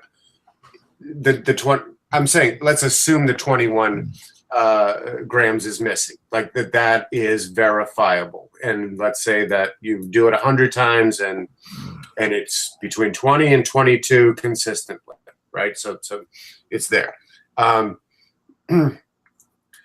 what if, the thing that's leaving is not the soul, but let's say it's the spirit. Okay, now we're into semantics games, but let's What if some.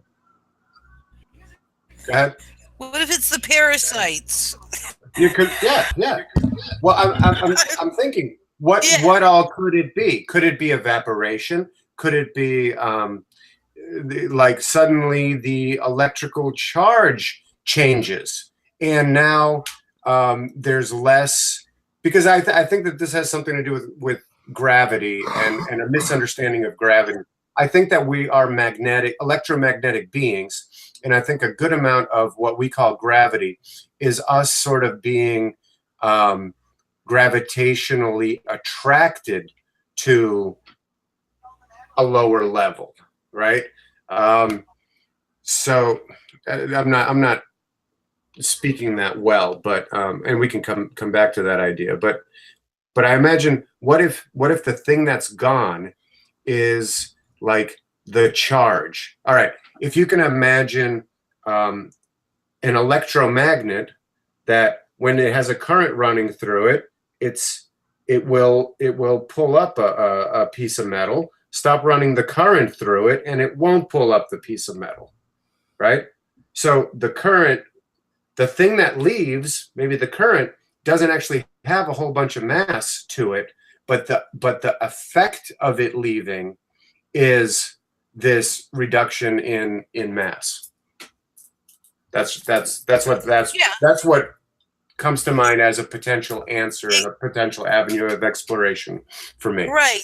As far as, okay, if indeed we see that there is a consistent loss at that point, how can we just say, oh, well, that's the soul right there? Well, but maybe not. Well, no, that's what I'm saying. I'm not assuming it's the soul. Exactly. The movie is about calling whatever that thing that left is the soul. But that could be wrong. Whatever the word soul means, whatever it properly should be pointing to, well, I'm interested in that thing. Whether we got the word wrong for it, that's to me secondary. Right. Yeah. So we agree. We agree.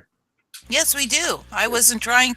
In fact, I was trying to prop up what you were saying. Well, me too, by saying that we agree. To expound, hey, would you agree that Paris is the capital of France?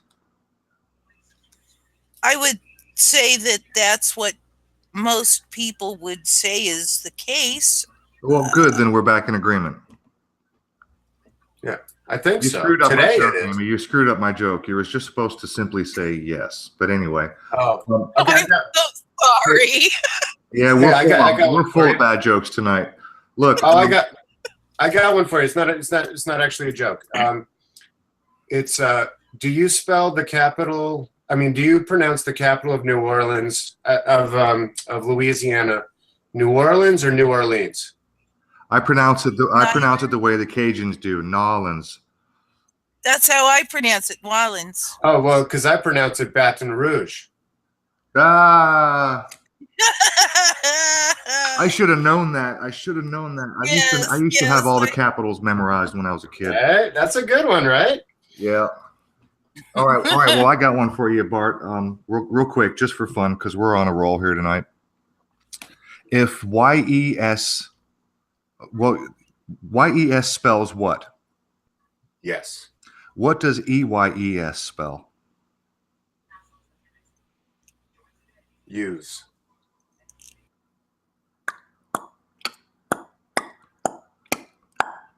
Tick tock, tick tock. Right. You want to try again? What does EYES spell? EYES. Eyes. Thank you. Yeah. Thank you. God. Yeah. I got crossed up because I knew that joke, or I knew that little riddle, and yeah. All right. I get my Y's and my W's. All right. Well, look, I wanted to expound on something you said earlier about the potential for evaporation, maybe accounting for the weight that had. Well, let's assume that doctor scientist was wholeheartedly telling the truth, and he measured 21 grams at the time of somebody's death. What I have not heard is any follow-up science. I've not heard anyone else perform the same test, which would indicate actual science, repeatable by anybody anywhere. But let's just assume that it was true that this doctor, he measured someone at the time of their death and he recorded 21 grams suddenly missing. First, you mentioned evaporation. I can't see evaporation being a factor unless the doctor went home, had lunch, spent the night with his mistress, and came back 3 days later. You know what I mean? Yeah. And then took a measurement.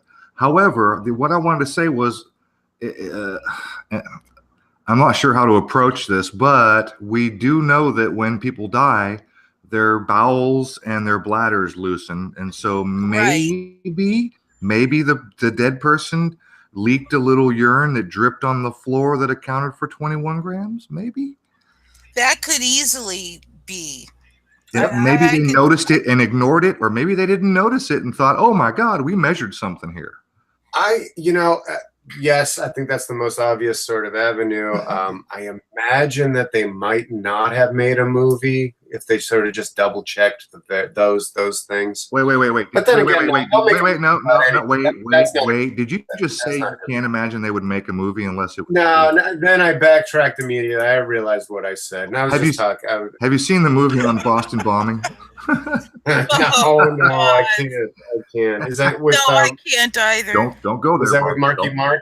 Is Marky Mark in that one? Yeah, and Marky Mark is also on Deepwater Horizon too. He's the Yes. And they're making another movie, 1517 to Paris.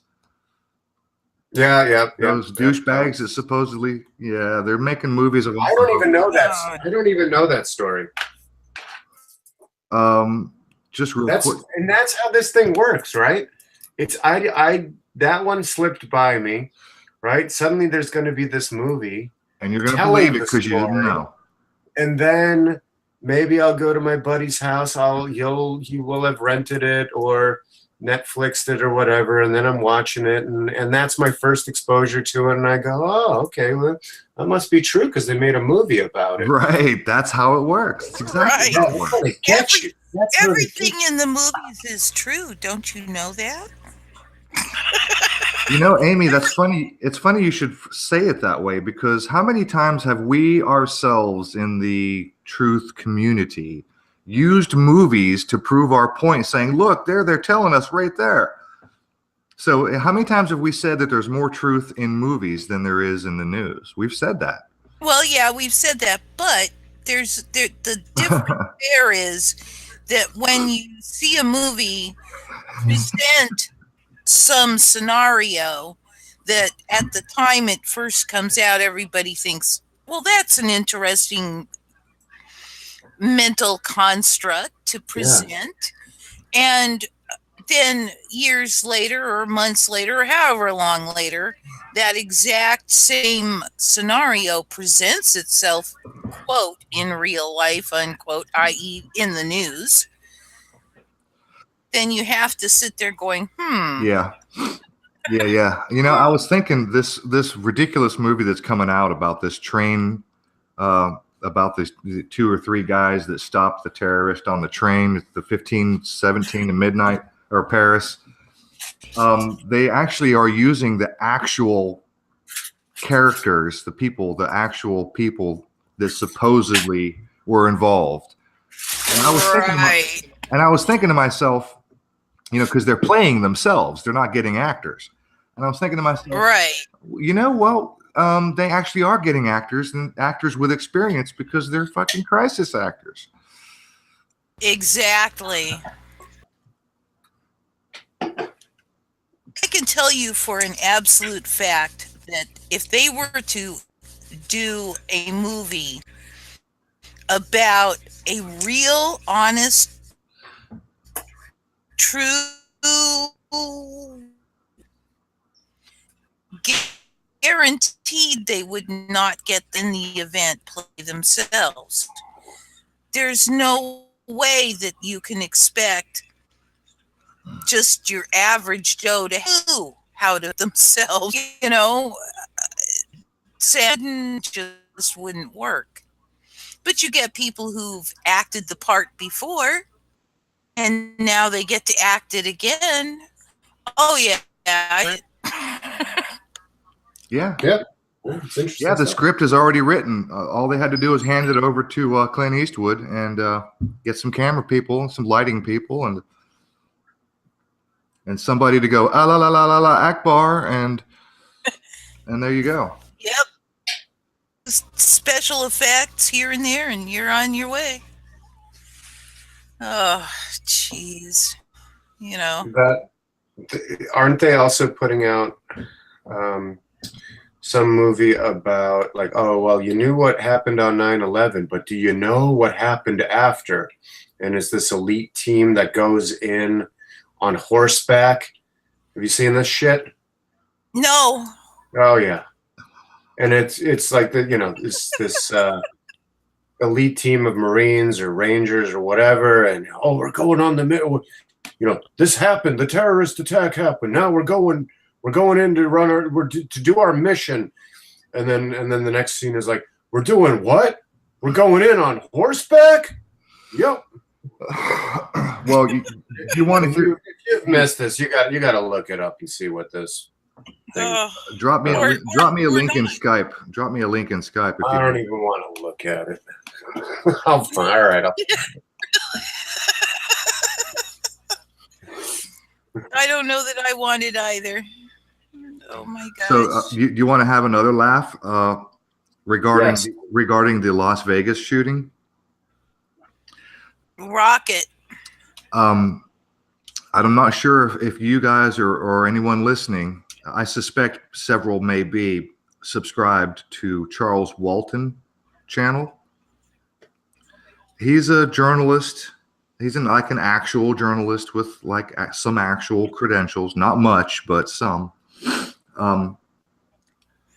He's acquired some press passes to a few conferences and things like that. So he's actually not just a YouTube researcher. He's an actual, kind of, sort of journalist.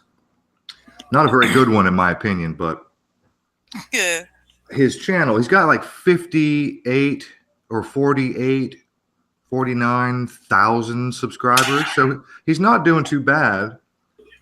Right. One of his latest videos, and I don't think it's the only time he's mentioned this, but he's now peddling the idea that aliens, that there's some alien, like actual extraterrestrial alien aspect, like that they were searching for some. God, maybe I'll just play the damn video. It's fucking ridiculous. That's what they were looking for in ancient Sumeria. Is that what you're? No, at Mandalay Bay hotel room. Oh, with Mandalay. Stephen Powell. Oh no, not really. Oh. Okay. All right. Was it? There's another. I haven't actually watched this. I guess it's a series. It's called Everything Is a Remix. And my buddy recommended it to me. I thought I'd throw that out there, and if anybody wanted to take that concept and see where that leads them. But I think I've been thinking about art and art making for like 20 years now, in terms of that everything is just a remix of everything else. So what gets me is like how easily titillated people are by some sort of reconfiguration of old concepts. Like, oh, it's brand new. No, not really. You just took this and this and this and put it together and made a new thing. No big deal. Not that novel. All right. Well, I've got this video pulled up. First thing I want to, oops, didn't mean to do that. I want to screen share real quick, and I want to show you first a comment, my reply, and then Charles actually showed up and had some shit to talk, but you got to see this. So first you get the premise. This guy's peddling the idea that there's this alien aspect to the Las Vegas shooting. So hopefully I am screen sharing. Yes, you guys can see this. Yep. I can see it. Yes. All right. Well, I tell you what, I'm gonna run to the little boy's room, and you guys have fun reading this because he. There you go. Read that, and I'll be right back.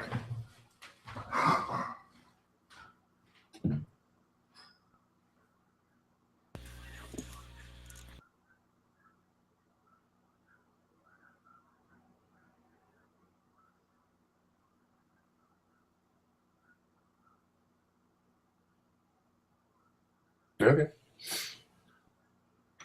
No, seems like a conversation. Yeah, I got to use the bathroom too. So, Okay. You know what I want to? I'm going to screen share. Oh, do I need Aaron to click me over if I wanted to screen share? yeah, because he's Because he's the master controller. Okay. Yes. Well, let's see. I guess I'll. You go ahead, and I'll cover for you. Okay, you Okay. take the show there. I'll Yeah. be back shortly. I'll just look in the chat, see what anybody's talking Notice the about. straw man. Oh, he's back. Notice the straw man argument he used to come back.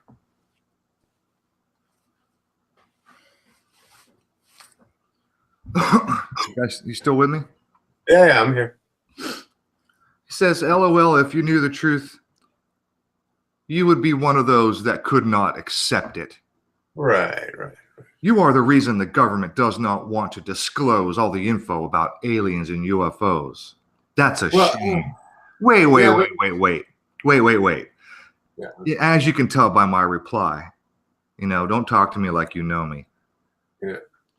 I mean, seriously, just by this person above me that Was he replying to you or him? one or both, it doesn't matter, because all I said, this person, Mamadon 2012 said, Charles, you've lost all credibility. And I said, agreed. And then he says, LOL, if you knew the truth, you'd be one of those that couldn't accept it. Okay, Like he automatically assumes that whoever this person is and or myself just don't believe in aliens at all. And then he goes on and on and on here saying, well, maybe you're assuming that that's what he's assuming. No, because that's what he's talking about. Because his whole comment is all about UFOs. It's all about, you're the reason the government doesn't want to disclose information about aliens. Because I can't accept it. Well, and then he goes on, we already have dozens of high-ranking government officials that have proved evidence proving the aliens, aliens are real. But yeah, maybe they are real, and maybe I do believe in aliens. But now you want me to believe that aliens had something to do with this Las Vegas fucking shooting?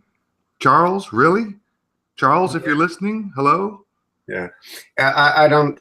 I ran into a good. Do you follow any of the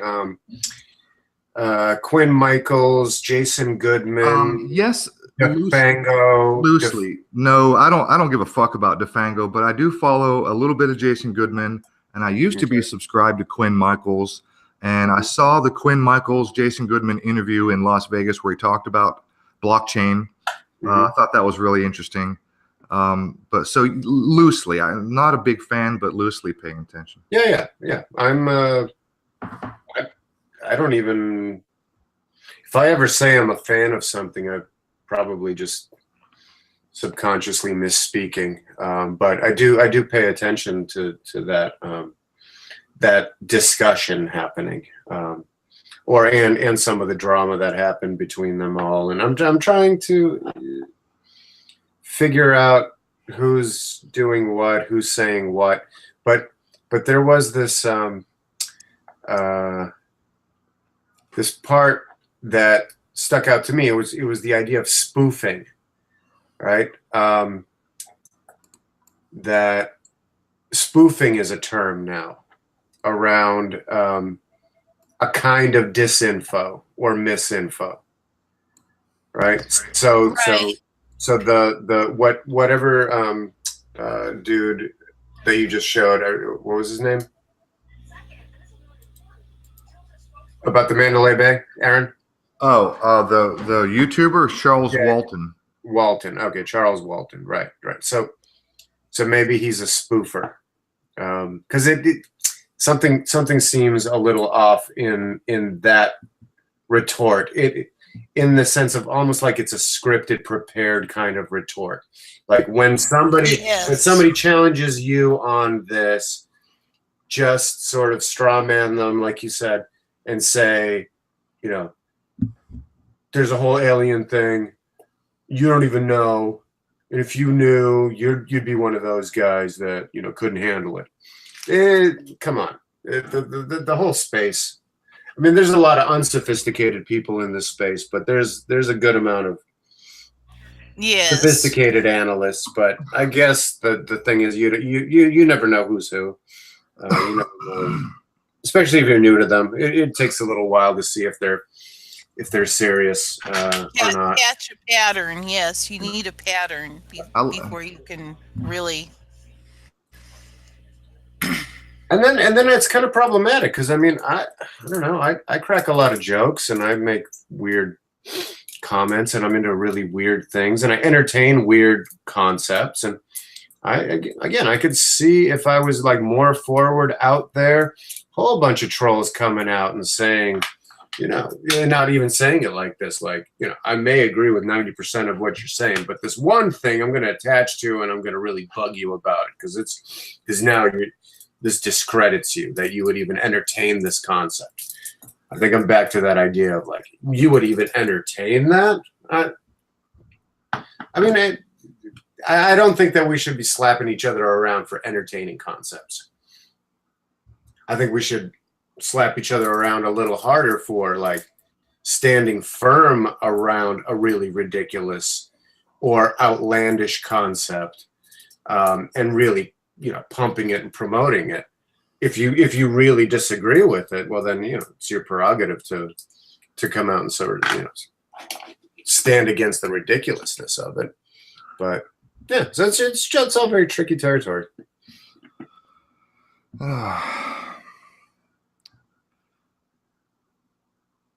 I like what Mad Pie Man said up here a few minutes ago. He said, "Hi, I'm full of shit. And the government sent me here to tell you that aliens are real. So there." Yes. And I think what Charles Walton is referring to is that that whole Stephen Greer press club, with, you know, military whistleblowers. Yes, the disclosure project. The disclosure project. And for me, the jury's still out on that one. What its degrees of legitimacy are. I tend to give some probability to a concept that that whole cadre was disinfo agents. Could very well have been, yes. Running a small operation or a side operation or testing the waters on things. So we're to believe that an emergency room doctor with a multi six-figure income drops everything to become the premier UFO disclosure guy who is now running around the world telling everybody that he was offered no less than $1 billion to stop doing what he's doing. Uh-huh. Yeah, that's just he turned it down. Yeah, when it starts sounding, when the claims come out and they're that fanciful, I think that's a tell. Yes, I think so. It's a tell. Now, what is it telling? That's a whole other, you know, there's a range of interpretations, but at least that's a tell. That should at least make you stop and go. Things that make you go, Yeah. Yes. What do I know? What do I believe? I believe Tom DeLonge is nothing but a reincarnated version of Stephen Greer. Mm-hmm. Because Tom DeLonge, his story is very similar to Stephen Greer in many aspects, that he has information that they don't have, and he had secret meetings with high-ranking generals and CIA people, and they were shocked to know that he knew this and he knew that, and he was giving them an education. And somehow he can help them get the word out because they're stuck in a box. They've held this information for so long, they just can't let it out. And they need to let it out because they're so far ahead. They need to catch us up, and they can't release the information because it makes them all look like assholes. But then now they got Tom DeLonge, and he's cool, and he's young, and he's a rock star, and he can get the young crowd in. Get the fuck out of here. Right. Exactly. We need a rock star to release this information. How about no? So I'll say it like this. Do you all remember the show Bosom Buddies? Oh yeah. Okay. So who starred in that? I don't know. I never saw it, but I think wasn't Tom Hanks in it? That's it right. It was Tom Hanks. It was Tom Hanks, and then some other dude. Right. The other dude never ended up having a career, and Tom Hanks ended up having the career that he's had. And I don't know if you sort of go back in time and put yourself, however old you are or were, on the couch watching Bosom Buddies. Could you have ever predicted that Tom Hanks would have the career that he had? Oh, I'll go. Are you making a point? Because I'll go you one better. How about? Yeah, I'm making a point, and I think I can finish it up quickly. And which is, it makes me think of like the whole Tom DeLonge thing, the whole Mark Sargent thing. We look at some guys like David Wilcock, Corey Good, that faction. It makes me think, if they were legit, they would have these larger audiences, right? Or something like this, right? And then but then there's these games of, well, but they don't have larger audiences because they're talking about such controversial stuff. Maybe they don't have large audiences because people still aren't awake, right? But it makes me want to land on this idea of like, people will take work where they can get it, right? So Tom Hanks took the job of the character on Bosom Buddies because that job was available to him, right? He wouldn't have kept climbing the ladder if he didn't take that job, or he may have ended up somewhere completely different, or maybe you never would have. He wouldn't have been the Tom Hanks that we all know and love right now. Which I think wasn't he like voted the most likable actor of present times or something like that? Maybe. I don't know. I think that's. Anyway, I'm just saying he has like really big status, right? He's a big move. Yes. I'm just using him as an example. But like, earlier in his career, he took the work where he could get it. So I'm looking at a lot of these folks in the sphere of like, they just took the job because that was the job available, right?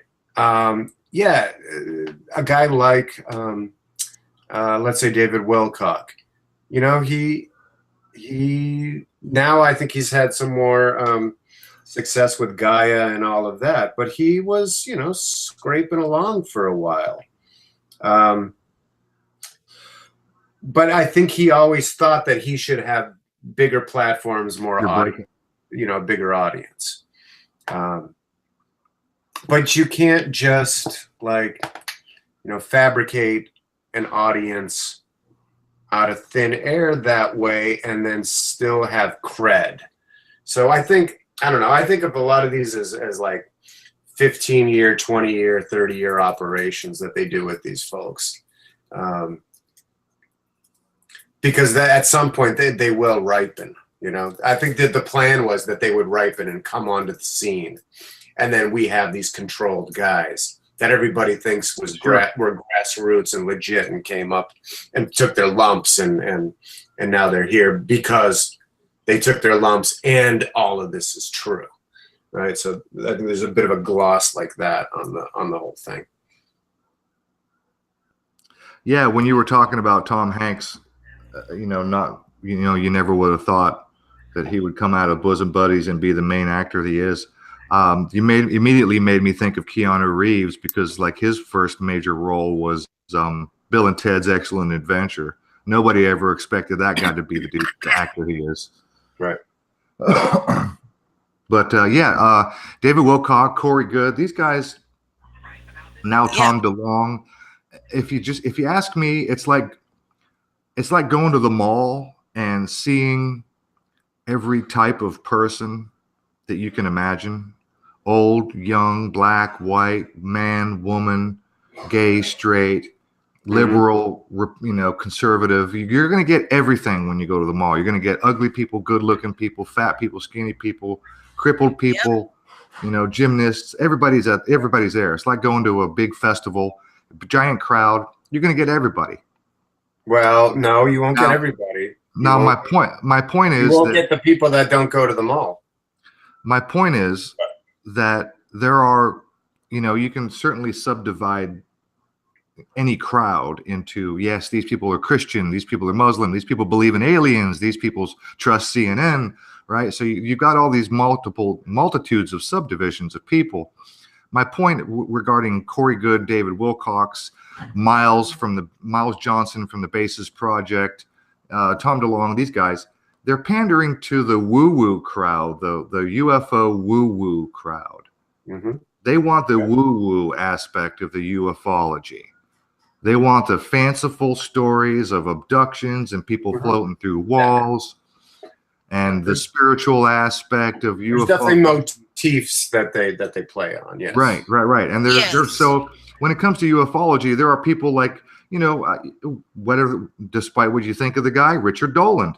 He's sort of I would call him an A-lister in terms of trustability, credibility.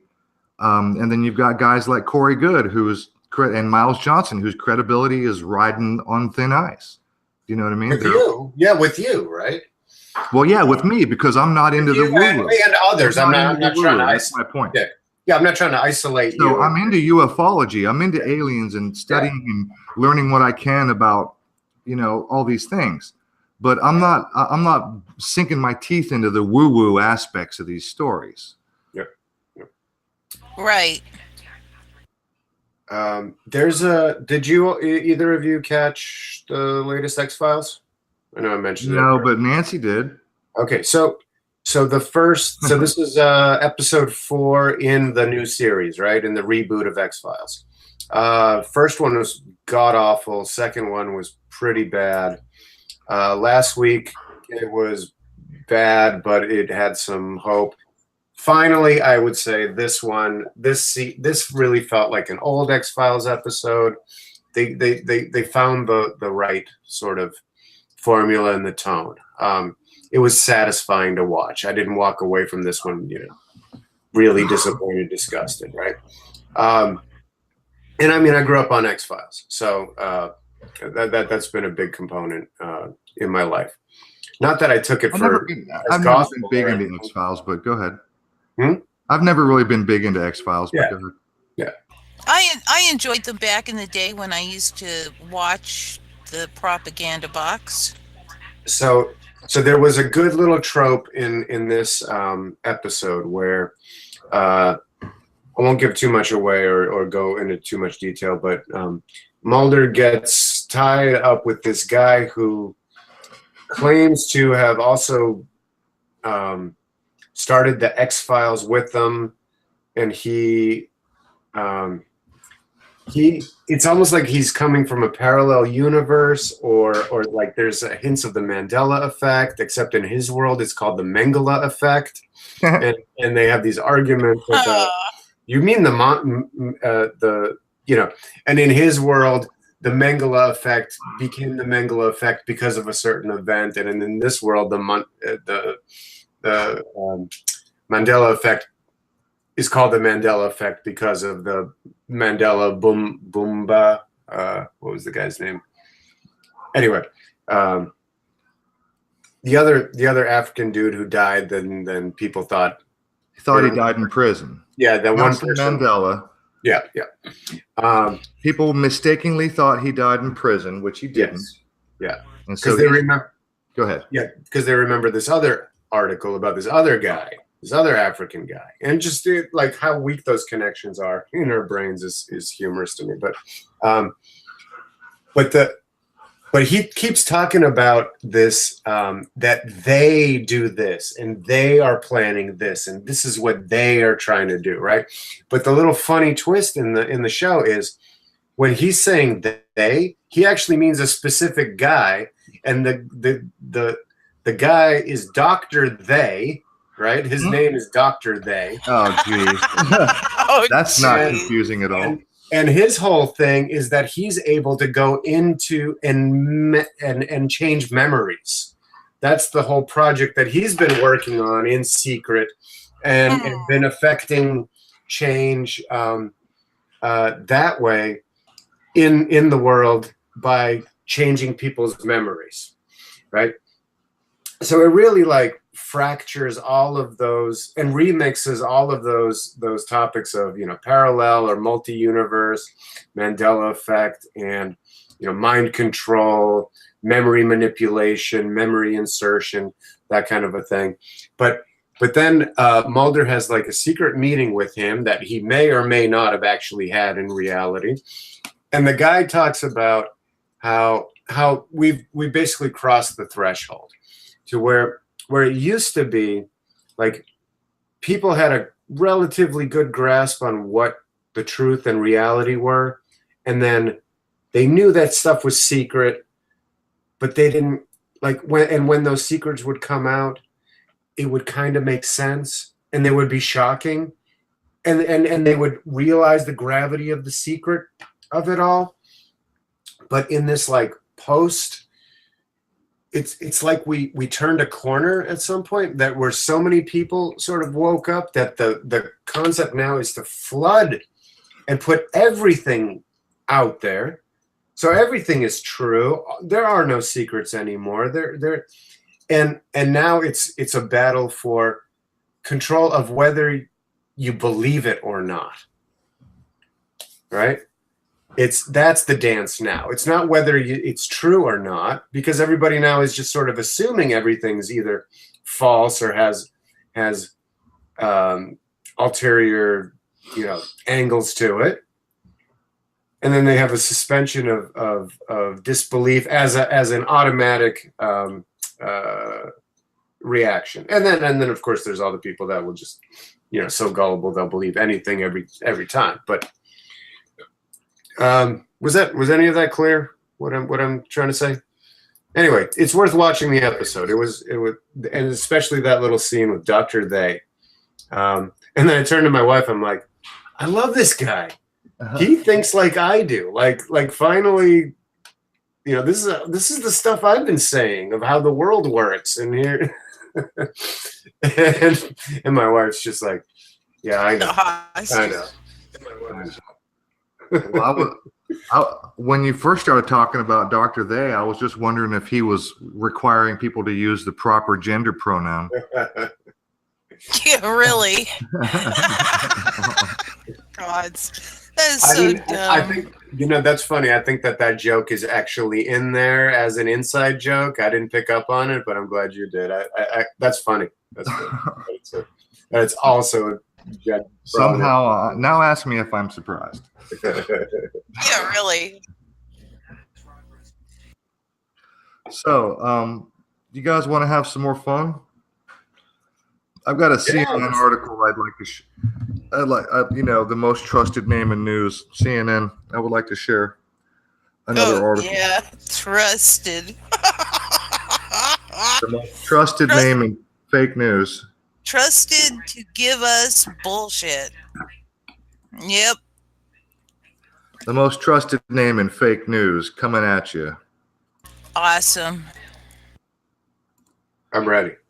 Are you sure you're ready? I don't know. I am definitely ready. Tighten your poopers. Okay. Here we go. First of all, do you know what a cuck is? Yes. Mm-hmm. You know what a cuck is? Okay. For those who don't know what a cuck is, C-U-C-K, cuck. It's an emasculated man. And we have this term called cuckolding, which is a term for an emasculated man who has a female spouse or partner who cheats on him, and he is too weak-minded to tell her to fuck off, essentially. That's it in a nutshell. So here we have cuckolding. Now remember, cuckolder is a man who doesn't have the balls to leave his old lady when she's cheating on him or banging another guy. Okay? Cuckolding can be positive for some couples, study says. Look at this front page picture. Mm-hmm. That's not her brother. This is a chick running around with a boyfriend and a Mr., a second, a additional partner. CNN article, cuckolding can be a positive for some couples. Oh, jeez. In our current political climate, the term cuck, short for cuckservative, has become an insult of the so-called alt-right, aimed at men they view as spineless and emasculated. The slur at its roots in the concept of cuckolding or having an adulterous partner. But according to a recent study by David Lay, who just recently got laid by his wife and his wife's partner, right? Maybe David Lay is a cuckolder as well, and it's all he can do to get laid. How funny. David Lay. We're talking about having sex. David Lay. But according to a recent study by David Lay, Justin Lee Miller, and the writer Dan Savage, acting on cuckolding fantasies can be a largely positive experience for many couples and hardly a sign of weakness. Oh, brother. Look, you guys, if they have not fucking taken the last testicle off of every male in this Western world of ours, here it is. This is their last attempt to take the last testicle off of the last male in the world. References to cuckolding appear in literature as early as the 13th century, usually in the form of male characters who fear that their child has been sired by another man during an act of infidelity. Today, however, cuckolding has become fetishized into a powerful sexual fantasy for some men. Well, that may be true for some men, but like the transgender, they're such a extreme minority. I was going to say. They're 0.0001%. Yeah. Oh, you'd be surprised. I think, you can't have it both ways. Aaron, you can't have it both ways, right? I think on the one hand, you're saying, this article represents the taking of the last testicle from the last man, right? So that they're already here, but then you're sort of saying that this like only 0.001% of men are like this. So I don't know, which one is it? I'm saying that there's a tiny shred of truth to that statement. That it is a fantasy of some men to watch their wife or girlfriend get banged by another guy. Yeah, trying to normalize. No, I'm actually partners. Yeah, no, I'm in agreement in that this sort of is a sideshow to the agenda. That if you took an honest assessment, there's not gonna be a whole lot of guys that are gonna be like, yeah, that's my thing. Right, and after reading this article, it really goes against biology. So the fact that they're trying to get, it from 0.00 whatever percent up to 0.005, and that's going to be a huge success because they'll 10x that tiny fraction of the population. Although I don't know which one it is. I can tell you from go ahead. I can tell you from a little bit of personal experience that the rest of this sentence is fucking bullshit. Okay. It says today, however, cuckolding has become fetishized into a powerful sexual fantasy for some men who get aroused by the idea of their romantic partner engaging in sex with someone else. Women also share this fantasy, but less so than men. I'm calling bullshit on that. Yeah. As a woman, I have never met a woman that thought, gee, I'd love it if my husband would go off and get involved with another woman. Well, I Never have. once. Well, I have. I'm just saying I've never encountered it. Well, I have. Hey, we gotta do a show that's all just sex topics. I think. Must we? No, Yeah. well, no, we don't have to. No, Really? Well, Bart, if we do, it'll Well, be there- over in 3 seconds. But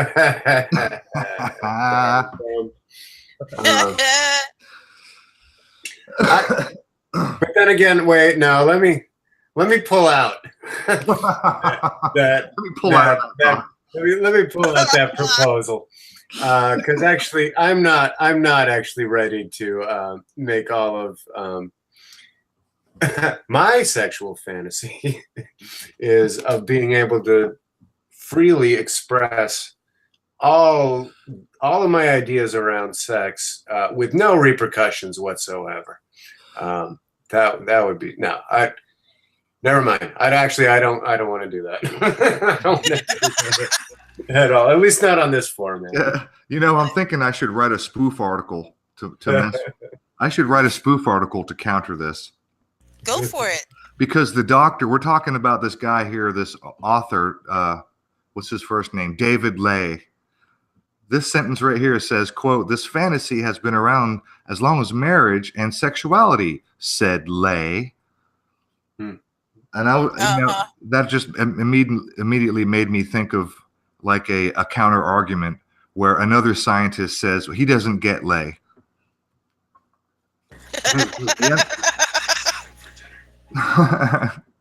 He doesn't get Lay. That's Lay D period.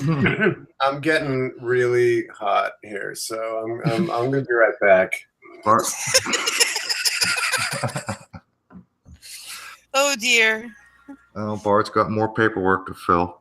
Yep, I'm thinking.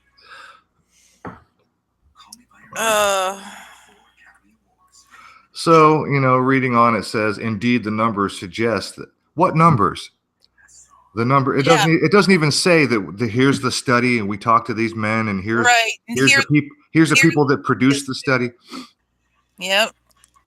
Oh, well, actually it does. A little bit further on, it says, Lee Miller surveyed thousands of Americans and found that 58% of men and about a third of women had fantasized about cuckolding.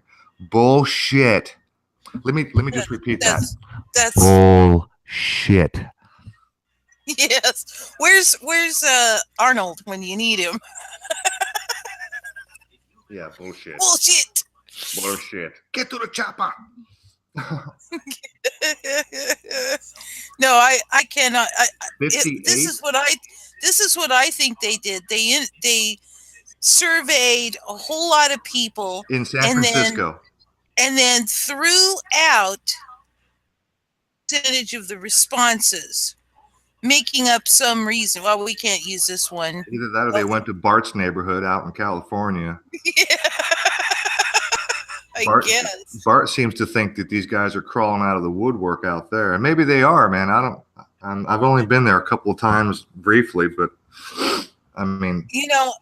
I'm thinking about the difference between being cuckolded and being in a threesome. Okay, do you see what I'm saying? Yeah. I know I've known women who were perfectly okay with them being with their partner with another woman. Right. But that's not what I think of when I think of cuckolding. Is, see you, honey, I'm off to screw so-and-so, Basically, that's what cuckolding is. Because it says, even in the article there, that it had to do with the fear that their partner had been unfaithful. Obviously, it wasn't their fear that they'd been faithful while they were around. They'd know one way or another, but that it was something that took place without them being present, and that is cuckolding. Here's a interesting. This next paragraph down here. First of all, here, let me get to the first paragraph. He says, men are more likely to fantasize about cuckolding, and they do it more often. Bullshit. Bullshit. But there are a number of women who have these fantasies as well, which points to the need for more research. Right. What? Holy how shit. does that point to a need for more research? I don't know, but holy crap, government! Somebody, quick, give this guy a government grant. Yeah, he really. needs $600,000 to complete his survey research. Yeah, hey, give him $1 million and he can get it all done, I guess. The next paragraph, initially viewed as a heterosexual phenomenon, it's increasingly prevalent among gay men too. Yeah, I would imagine that be the case. In fact, I would suggest that the 58% number that they came up with in the other paragraph probably came from the gay community. Probably entirely. Yes.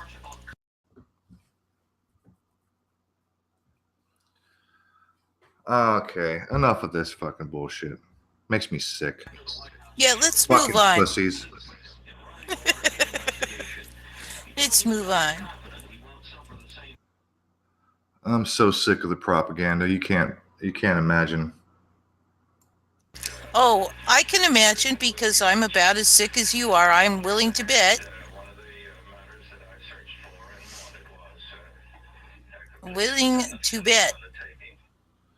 Let's see. So what else do we have here?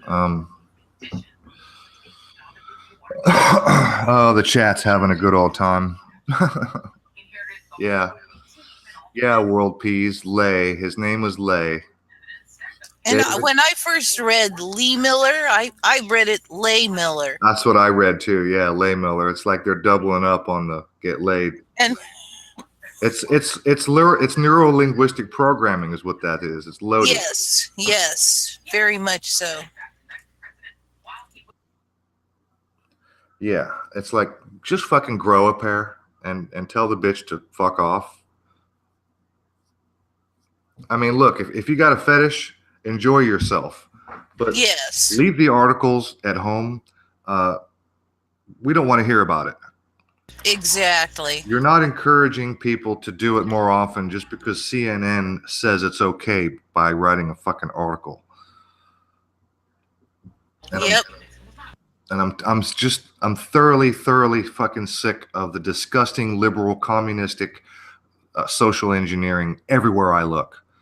Well, what they want us to do is feel badly because we don't fall into this obviously normal category. Oh fuck, right? Yeah, we're haters and bulliers. Yeah, there's something wrong with us.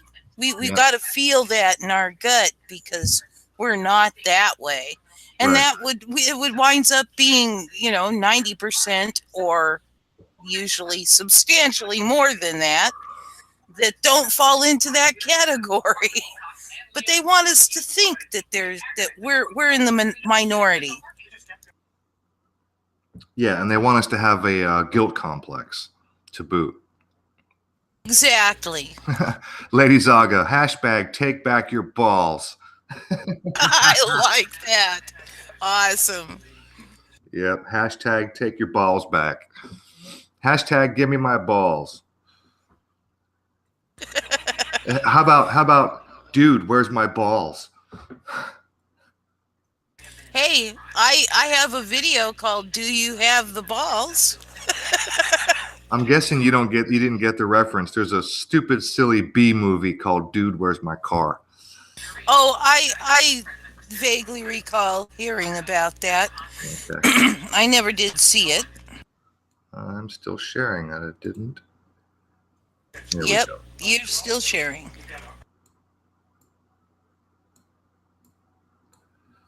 All right, there we go. Yeah. Hashtag hand off my balls. Hands off my balls. Hand them off to whom? Oh, hands off my balls. Okay, we're good. Oh dear.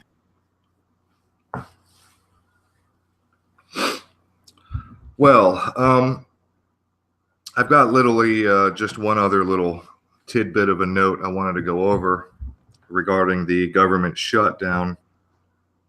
You notice how that happened on a Friday, and we were pretty much back up and running on Monday. Yes. It was such a farce. I just went meh when it happened. Like I think we'd be better off without it, but it'll be back far too quickly. And I was right. Well, isn't it enough that our dutiful and faithful congressmen and women have worked tirelessly to fix the government shutdown problem, and they came up with a solution to fund the government for a whopping, wait for it, 3 more weeks. Yeah, it's all to build up the fear and tension. Let me just get this straight. Are we that fucking broke? Well, here's the thing. I think I know what you're going to say. They attached it to the DACA bill, and there's other pork stuff that nobody wants to agree to, and that's the crux of it, yada, yada, yada. The Democrats are holding hostage the government, blah, blah, blah. I've heard it all. Yeah, but that's all part of the play. I mean, it's their corporation. They own it. They own the Federal Reserve. They can pump in money anytime they want. Yeah. But of course they don't. Yeah, of course. And isn't it interesting that, and there are articles, and I'll show you if you don't believe me, I know you do, but Mike Pence, there's an article, and I swear to God, I think it's from the Israel Times. This says that Mike Pence went to Israel to beg for money. So that we can put it in. I hadn't seen that, but oh, jeez. What? The script is just getting weirder and weirder. Yeah, let me go look for it. Yeah, Mike Pence. No, I do believe that because, let's see, we're giving them how many gazillions a day? And then we have to $7 million a day. And we have to go beg them for money. Right. Uh-huh. Why? How about we're not going to pay you anymore because we need the money? Oh, no, that won't work, I guess. Oh. Yeah, I think I found it right here. Mike Pence visits to Israel delayed. Where did it go? Mike Pence, U.S. Embassy will move to Jerusalem 2019. U.S. Embassy moved unrest. Mike Pence, faith Israel East policy. Where did it go? I swear I saw this article that said Mike Pence was begging Israel for money for the. Maybe it's one of those stories they threw out there and then pulled back off.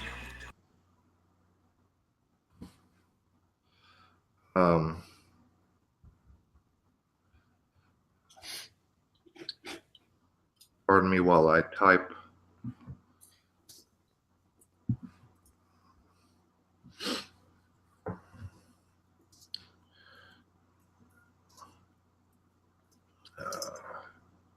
Mike Pence is making his 4th visit to Israel, returning to a region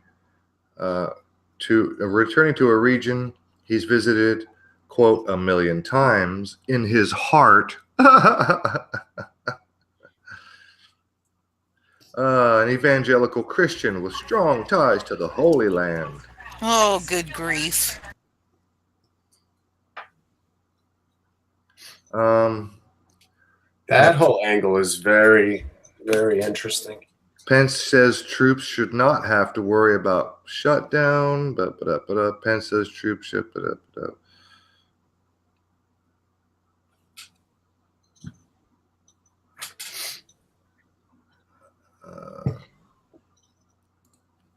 I don't know. I can't find it. I swear to God, I saw this, and you might be right. Maybe it was one of those articles where they put it up and then they yank it. Or it could have been a dream. You ever read articles in your dreams? And then Yes. And then you think they're real, and then you go looking for them. And No, I don't.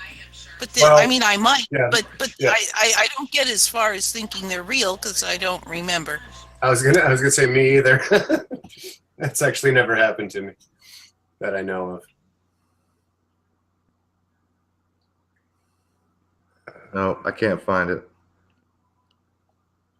So let's see. World peas You know, and blue. I did think it was interesting that this date of 3 weeks that the government had finally figured out how to finance themselves for 3 more bloody weeks. Yes. Now, I might screw this up. Is it February 8th or February 18th when the Winter Olympics starts? Does anybody I remember? don't know. Let me look it up.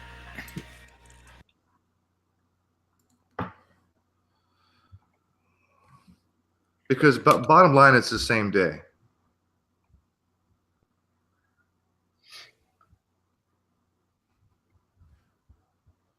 So there's a lot of ball licking commentary happening in the chats, and Yeah, they're I'm having not- a ball in the chat. yeah, but it started making me think of like political cucking.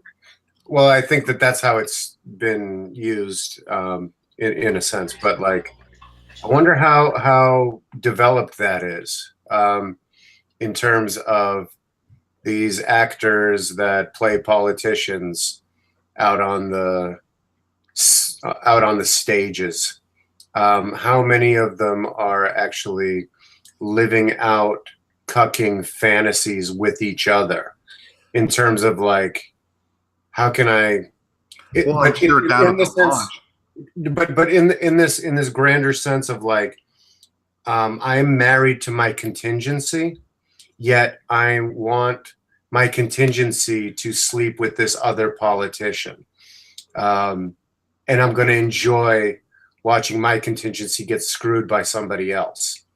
You see what I'm saying? That's a good analogy. It's kind of deep. No, actually, you might be onto something there because they're all creepy cultist bastards, and they like that kind of shit. Yep. Right. So this is like this bizarre fetishized sexuality that's played out in political arenas, but right in front of our faces, and we don't even know what we don't get what the motivations are, and what games are being played. That's all right. Well, apparently, 2018 Winter Olympics starts officially on Friday, February 9th. Yeah, I was just going to say, I pulled it up, February 9th to February 25th. So, February 9th. Now, are we talking about our time or their time? Because it's in Seoul, right? It's in Korea, right? Pyongyang. Right. So, February 9th for them is going to be February 8th for us, which is the day that the government is supposed to redo the government funding bill. Oh, joy. Oh, joy. What a nice, lovely day to pick. Nothing to see here, people. It's just a coincidence. Move along. mm-hmm. Yeah, there's always a main show and a side show. And I think sometimes it's about getting people to pay attention to the main show, and sometimes to the side show. Well, I want to move on to one more topic, unless you guys want to add something to the ridiculous government shutdown. Fear. So, well, I'll add this, is that I guess I've heard some mutterings about it, but I found that it doesn't affect me in my day-to-day life, whether the government is working or not. So I don't know.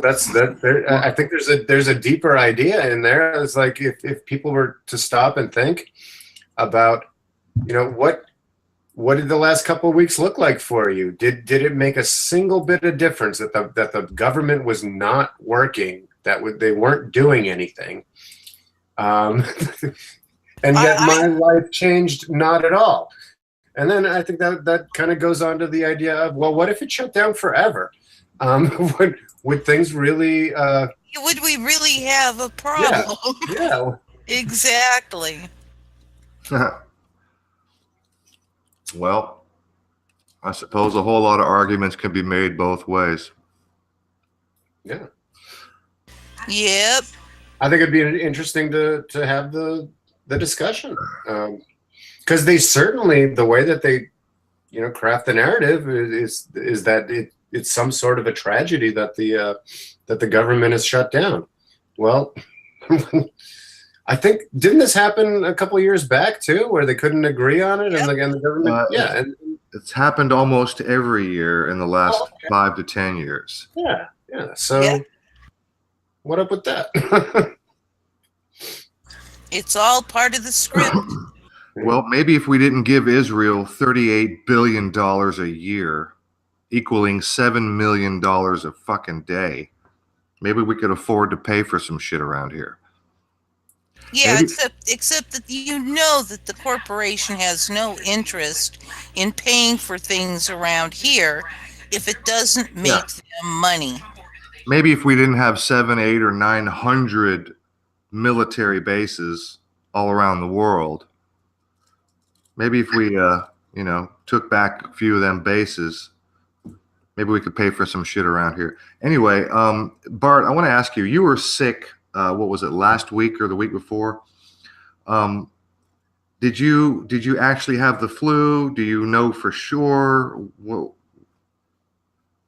I had a flu-like thing. I assume it was some variation on the flu. I'm a hardcore vaccinator guy, right? So I mean, I got my vaccine.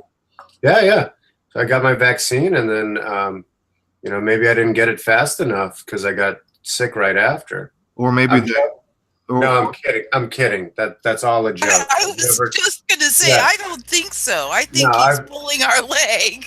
No, I would never get the flu vaccine because it gives you the flu. It's dumb. It's dumb to get the flu vaccine. Yep. But where else are you going to get your mercury? And God knows what else. The FDA requires you to have a certain amount of mercury every year. And formaldehyde and aluminum and human albumin and stem cells and monkey. Yes.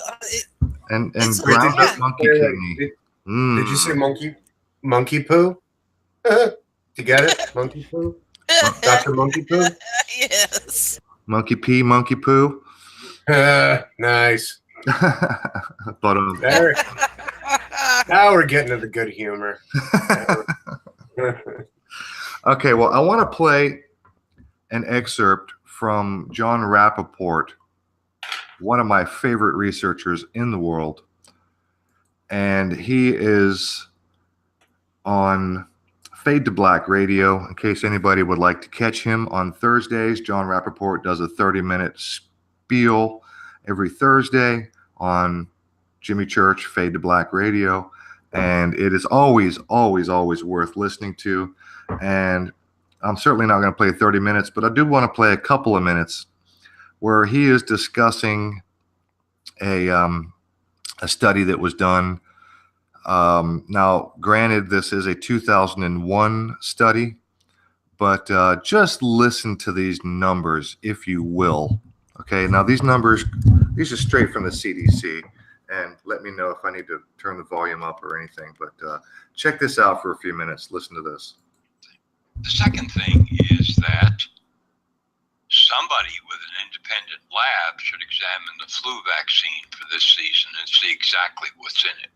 I mean, down to the bottom line molecules to find out the possibility that the flu vaccine has been making a number of people sick. Some of these flu vaccines, for example, still contain mercury, a known major league neurotoxin and other types of toxin in the body, mercury. Also to keep in mind, major media stories have indicated that this year's flu vaccine, according to their standards, and I underline that, is only about 10% effective. At the same time, we see articles appearing now where there is a rush to create a universal flu vaccine that they say would be bulletproof in protecting people from every kind of flu, no matter what the current virus is of the season, no matter what variety of flu virus we're talking about. And I would just point out, it's very convenient that we have this conjunction this year, which on the one hand, well, this year's flu vaccine is really very, very ineffective. Oh, but look, we're researching like mad to create this super duper universal flu vaccine that will, quote, protect everybody from every kind of flu. Makes great promotion for the universal flu vaccine. So, some of this information that I'll now present, I presented before, but you can look at it in a new light because now we're talking about what experts and media and government are calling a massive flu outbreak across the United States. For example, in the British Medical Journal, and my articles on this give the exact citation, the author Peter Doshi analyzed CDC statistics for flu deaths in the year 2001. How many people died from the flu in the U.S.? And so the official report from the CDC was 62,034 deaths from the flu in 2001. However, the CDC doesn't simply list flu, it lists flu plus pneumonia as one category. So when they might loosely refer to flu deaths, they're really talking about flu plus pneumonia. How does this break down statistically? Well, again, Doshi, looking at the CDC statistics for 2001, discovered that the CDC itself was talking about 60,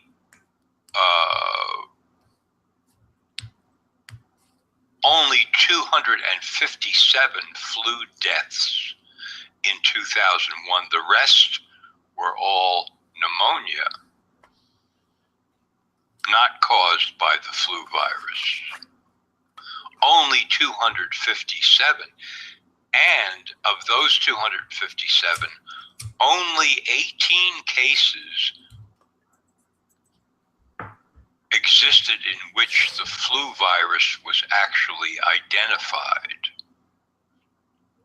So, according to their rules of the game, in the year 2001, the CDC could only assuredly say that 18 people died of the flu. That's quite incredible. Let me break that down for you again. The year 2001, 62,034 deaths from flu plus pneumonia, of which only 257 were the flu, and of those, only 18 cases could be really said with certainty to be the flu, because that's the number in which the flu virus was identified. That should give everybody pause for thought. You know what? In my world, 60,000 is pretty much the same as 18. So, Yeah, but statistically speaking, you know, you've got 300 million people, and even if you took the 65,000 number, that is such a small percentage of the population that statistically it's nil. No one has died well, from I think the combination. Yeah, I mean, statistically. Well, it makes me think of all of these supposed outbreaks that happen that are pandemic and very, very dangerous and very extreme, and then they trot out what 5 people tops that have died from the thing, yet it's it was on every TV station, every radio station had a thing about it, every newspaper had some articles about it. And I mean, I get what you're saying, Amy, about 60, but we're talking about, okay, 60 is substantial though, right? Like 60 is, filling up a sports stadium, and then you go, okay, imagine all those people dead. All right, that's a chunk of people, right? Even if you're talking, if you're comparing it against the whole population of the country, but when you're talking about 5, 18, 20 people, and yet it's getting the kind of coverage that you would expect from some sort of a tragedy that took 1 million lives. That's when you gotta like shake your head and go, they're doing it again. They're playing these silly games, and then people are falling for it. We're talking about 5 people dying of Ebola. And it's like Ebola's coming to the United States, and it was like, okay, no, this was some researcher who was out in the jungles of Ghana or the Congo, and then they got on a plane, and then they got sick on the plane, and now it's coming to the United States. It's like the leaps of logic really are stretching credibility. Yeah. So far. Just so you know, I did the calculation using 310 million people, which there's about that, give or take several million in our country. And 65,000 people is 0.021%. That's pretty small. Okay, that's like I said, statistically, it's nil. How many people die every year from car accidents in this country? Yeah. Oh, hundreds of thousands. Oh, and medical malpractice. That's my favorite one. Yes, medical malpractice. Yeah. The medical industry is responsible for more deaths than all things combined. Right. Yep. Which is like kind of like the opposite of what they claim to do. So I love being in opposite land and realizing it, and then being baffled by how many people don't realize that we live in opposite land. Yeah, I wouldn't say I love it, but I know. Okay. Yeah, exactly. I know you're being sarcastic, but no, not really. I kind of have a dark sense of humor like that. Maybe it's because I'm Polish, but I love it when you make a good Polish joke. and sausage. I am a good Polish joke. I'm a walking Polish joke. Okay. When I was a kid, whenever people would find out I was Polish, they would try to tell me Polish jokes. And it kind of got annoying to me at one point, not because I was offended, but it just started getting boring. And so what I did was I started collecting Polish jokes so that whenever anybody tried to tell me one, I'd let them say the front part, and then I would just blurt out the punchline. And it kind of, it was my way of messing with them. Oh yeah, go ahead. I've never heard that one. And then so they could see the old Polish Navy. You know that one, right? Why does the Polish Navy have glass bottom boats? So they can see the old Polish Navy. Oh. Well, one of these days you can tell me all your Polish jokes. I'm sure we'll get a kick out of it. Have a Polish joke night. Yeah. That'll definitely be worth everybody's time. Yes. about just a joke night? Because I've got a few jokes that my dad told me. Yeah, and let's just. You know what? Tonight's been such a fun. Yeah. You know what? I just realized we don't have a guest.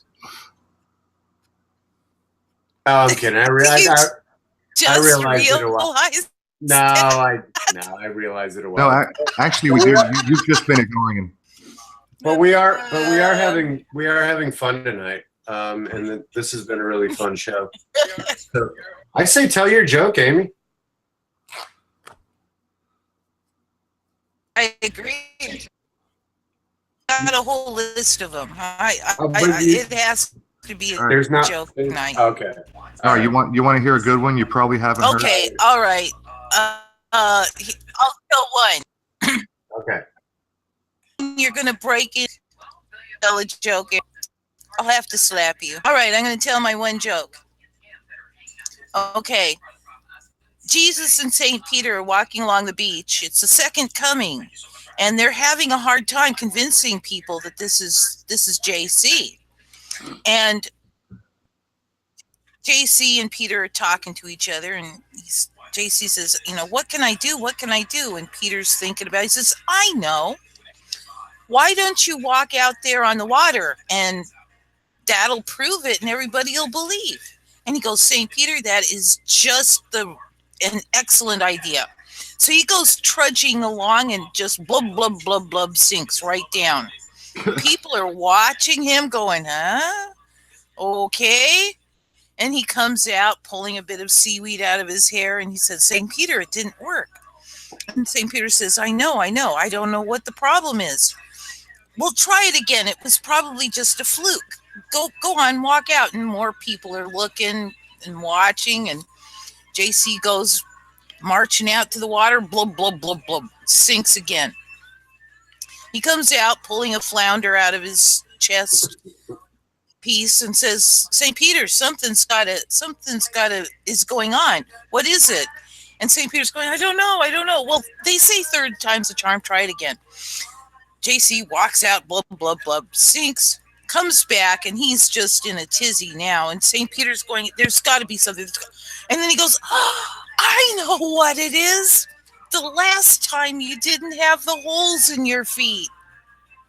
Oh. Sorry. Okay. All right. No. It's good. It's that one. Alan's really making me think. All right, I got one. We're gonna end the night on a good note. I got a good joke. I bet you haven't heard. Okay. Guy goes to the doctor. He's got a pain in his arm, and goes in for an exam. The doctor's not there, but the nurse says, "Listen, we have this new device. It's a machine, and it's a little bit unorthodox." But you may want to give it a try. It's got a fantastic, diagnosis record. So the guy agrees, and he goes in the back, and the nurse gives him a vial, and she says, all I need from you is a urine sample. Okay, skeptical, the guy goes into the bathroom. He fills up the little vial, and comes back and gives it to the nurse, and she sticks it in the machine. She turns it on. The machine whirls and hums, and it spits out a computer card that says, you have tennis elbow, requires 3 weeks of therapy. And guy scratches his head, and he can't believe it. And he wants a second opinion. And so the nurse says, okay, well, I'll tell you what, the doctor's going to be out all week. Why don't you come back on Monday, and we'll do the same thing again. And she gives him a vial to take home this time. And she says, you just, pee in the vial and bring it back and give it to me. So he goes home, and over the weekend, he gets a little clever idea. He's going to have his 16-year-old daughter. He's going to try to fool the machine. So he gets his 16-year-old daughter to fill the vial. She pees in it, fills it up, gives it to him. And he's about to get into his car. And he decides, I'm going to pop the hood, and I'm going to drop a few drops of motor oil in this vial to really give the machine a hard time. And so he does, and he pulls the dipstick, and he puts a couple of drops in there, motor oil, shakes it up, gets in his car, and just before he starts the engine, he gets another clever idea. He runs back into the house and he masturbates into the jar, into the vial. Okay? So then, okay, he's satisfied. He goes to the doctor. He gives the nurse the vial. She puts it in the machine. She turns it on. It whirls, it hums, it spits out a computer card that says, your 16-year-old daughter is pregnant. Your car is 30,000 miles overdue for a tune-up, and if you don't stop jerking off, you'll never get rid of that tennis elbow. I think I'd heard that before, but it had been a while, and I couldn't remember the exact ending. Nice, good one. But I'd say it would be nice if we had machines like that, eh? And then we would have proper diagnosis. Yeah, really, we'd actually get diagnosed. Absolutely. Those are the kind of jokes I like that refer to something that happened 3 hours ago. Well, Okay. I got all right, I'll give you one more, and it's super short. You ready? It's question form. What's it take to circumcise a whale? Guts. Bart, you want to try? I've heard this one, but I don't remember. What's it take to circumcise a whale? What does it take? 4 skin divers.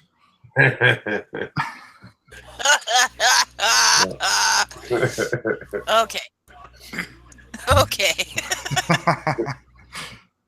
Everybody in the chat. Yeah, guys, it's been fun. There's too many to list, y'all. But I love you, every single one of you. I got a good one. All right. Uh-oh. Finish us off, Bart. Make it a good one. Okay. Mr. Turtle was walking through the park one day when he was just viciously, brutally attacked by a gang of teenage snails. and the police arrived on the scene, and they to do the interview with Mr. Turtle, and they said, "Mr. Turtle, can you tell us what happened?" And he said, "I don't know. It all happened so fast." I knew that was coming. I think that's my favorite joke of all time. Why do elephants wear tennies? For those who don't know what tennies are, they're gym shoes, tennis shoes. They were called tennies. Trainers, for those of you in the UK. Yeah. All right. Why do elephants wear tennies? Sneakers. I think I've heard this, but go ahead. Bart, Because do you want to guess? I think they don't, but I'm a realist. but I get that this is a joke, so I'll Yes. buy it. Yeah, why? Because 9 E's are too small and 11 E's are too big. Yeah, all right. I like it. oh, ooh. Oh no, That's my daddy's joke. You better like it. I love the corny stuff. I love the corny stuff. Why did the old bum die? He had a fart attack. Malt liquor. All right, you guys. I think that'll do. Oh, look who this one. Wait, well, okay, this one was funny. Ladies.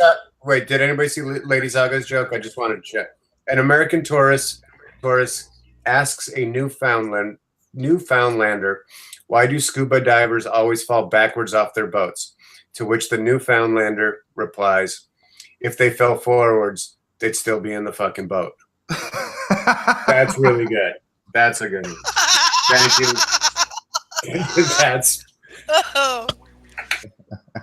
That one has Polish joke written all over it. I suspect that was changed to Newfoundland. I'm going to look up. All right, It had other origins. I'm going to look up Polish jokes the next time you and I.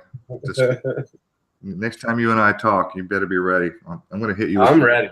I'm going to search for one you haven't heard. Oh, bring it on. Bring it, girl. Girlfriend. All right, you guys. Well, I hope you appreciate what we're doing. We had a little bit of fun tonight. We covered some shit. Thanks everybody for being in the chat. You guys, Amy and Bart, any final thoughts? Love always. We're all doomed. Yeah. Well, I think, Amy, I think that could be our thing, right? Love always. We're all doomed, right? Could be. That well, that could be a thing. Aaron, you got to have a third part. You got to have a. I'm going to need you to repeat that because at least for me, you totally broke up. Oh, well, you could be the straight man. You know, any last thoughts? And every time we say, Love always. love always, we're all doomed. And that's it. And we always end like that. I think that's best. Just, I'm putting my foot down. This is how it needs to be from here on out. Either that or you'll ask for a raise. Yeah. Or I'll divest. I'll divest from the show. I'll pull out all my shekels. Oh, I love you guys. I love you. Well, I'll probably always fall back on the pick up your trash meme. So, you know, I do like the way that Vinny Eastwood has coined the term. He says, and I'm going to paraphrase. I hope I don't get it too far off. He says, just because we're all being exterminated doesn't mean we can't make it fun. Otherwise, right. What's the point of being killed? Yep. Love it. Yes. Love it. All right. Much love, everybody. Pick up your trash. Even though the end of the world is nigh, the least we could do is leave the place better than we found it. So be part of the solution and not part of the problem. And we will catch you guys next week. Bye, everybody. Which he does that.